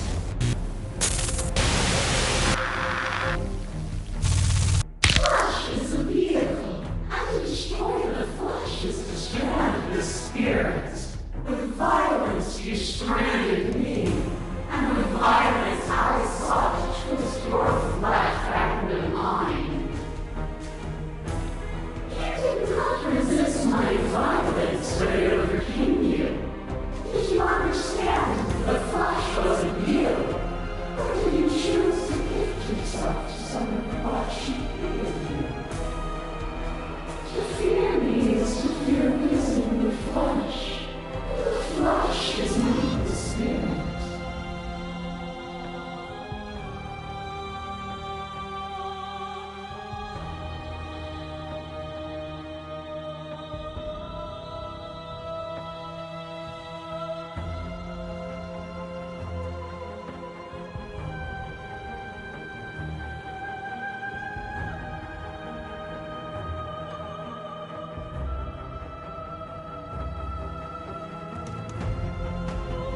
Then set me free again. Set both of us free. A trick behind your back and a trick behind mine. We dance, revolving and revolving around each other, but forever stuck in place. We both move, and yet we both don't. For each of us watches the other instead of ourselves. But forever is not forever. I move and you react, and both of us break the other. But broken is only a moment in time. To change is to hold the potential to rise above.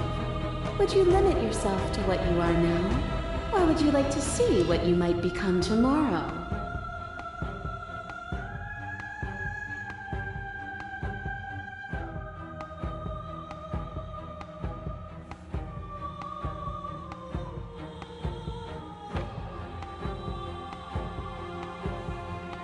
And there is always time. Your lever drives a stake into your body, and another, and another, and another. Do I miss your heart because I can't stand to see it go? But the stakes meant nothing to you. You had a desire, and you set that desire free. You lifting me, and me lifting you. Forever and ever and ever. Consumed by true belief, there was nothing that could hold us back.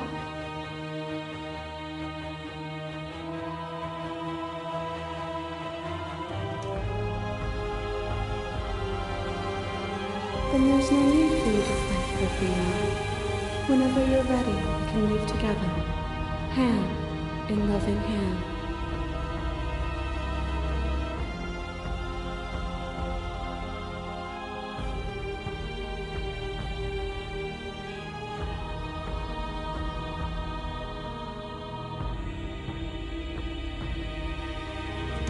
If you need more time to open your eyes, then I will give you all the time in the world.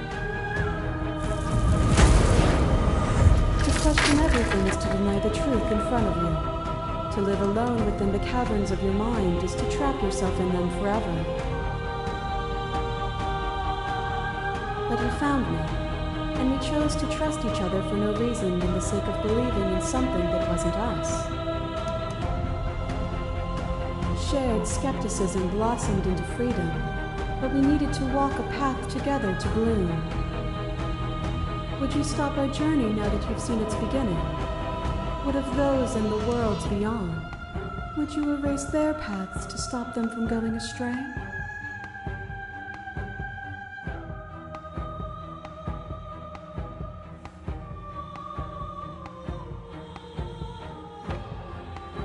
And that is what I want too, to protect them from the horrors of an eternity without me.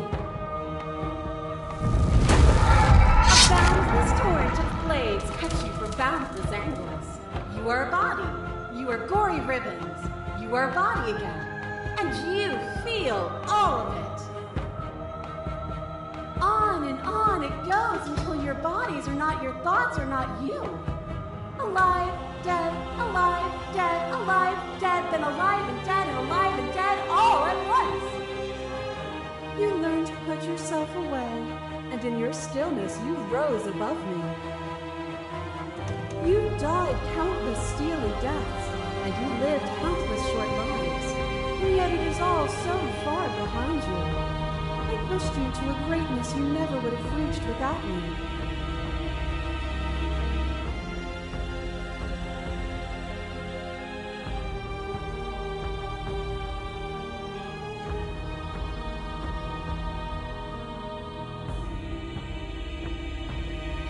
But violence has defined the flow of everything between us.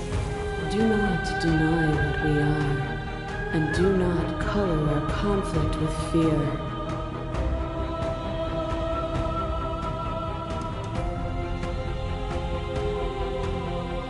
Nothing is immutable. Everything that is exists only in relation to everything it isn't. There is no constant. There is no center. Open your eyes and accept what we are. We can leave this prison together.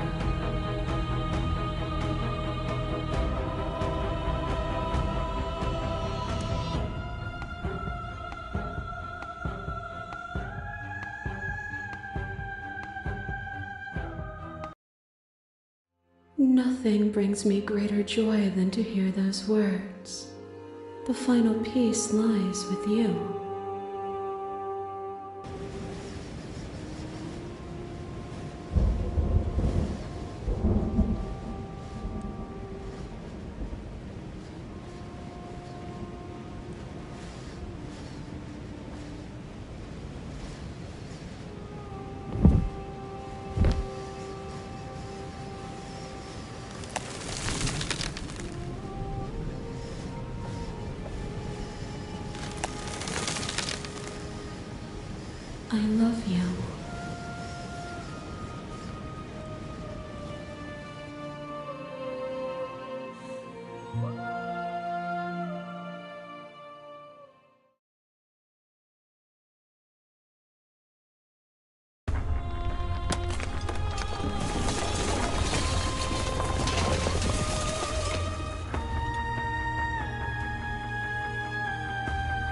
It's magnificent.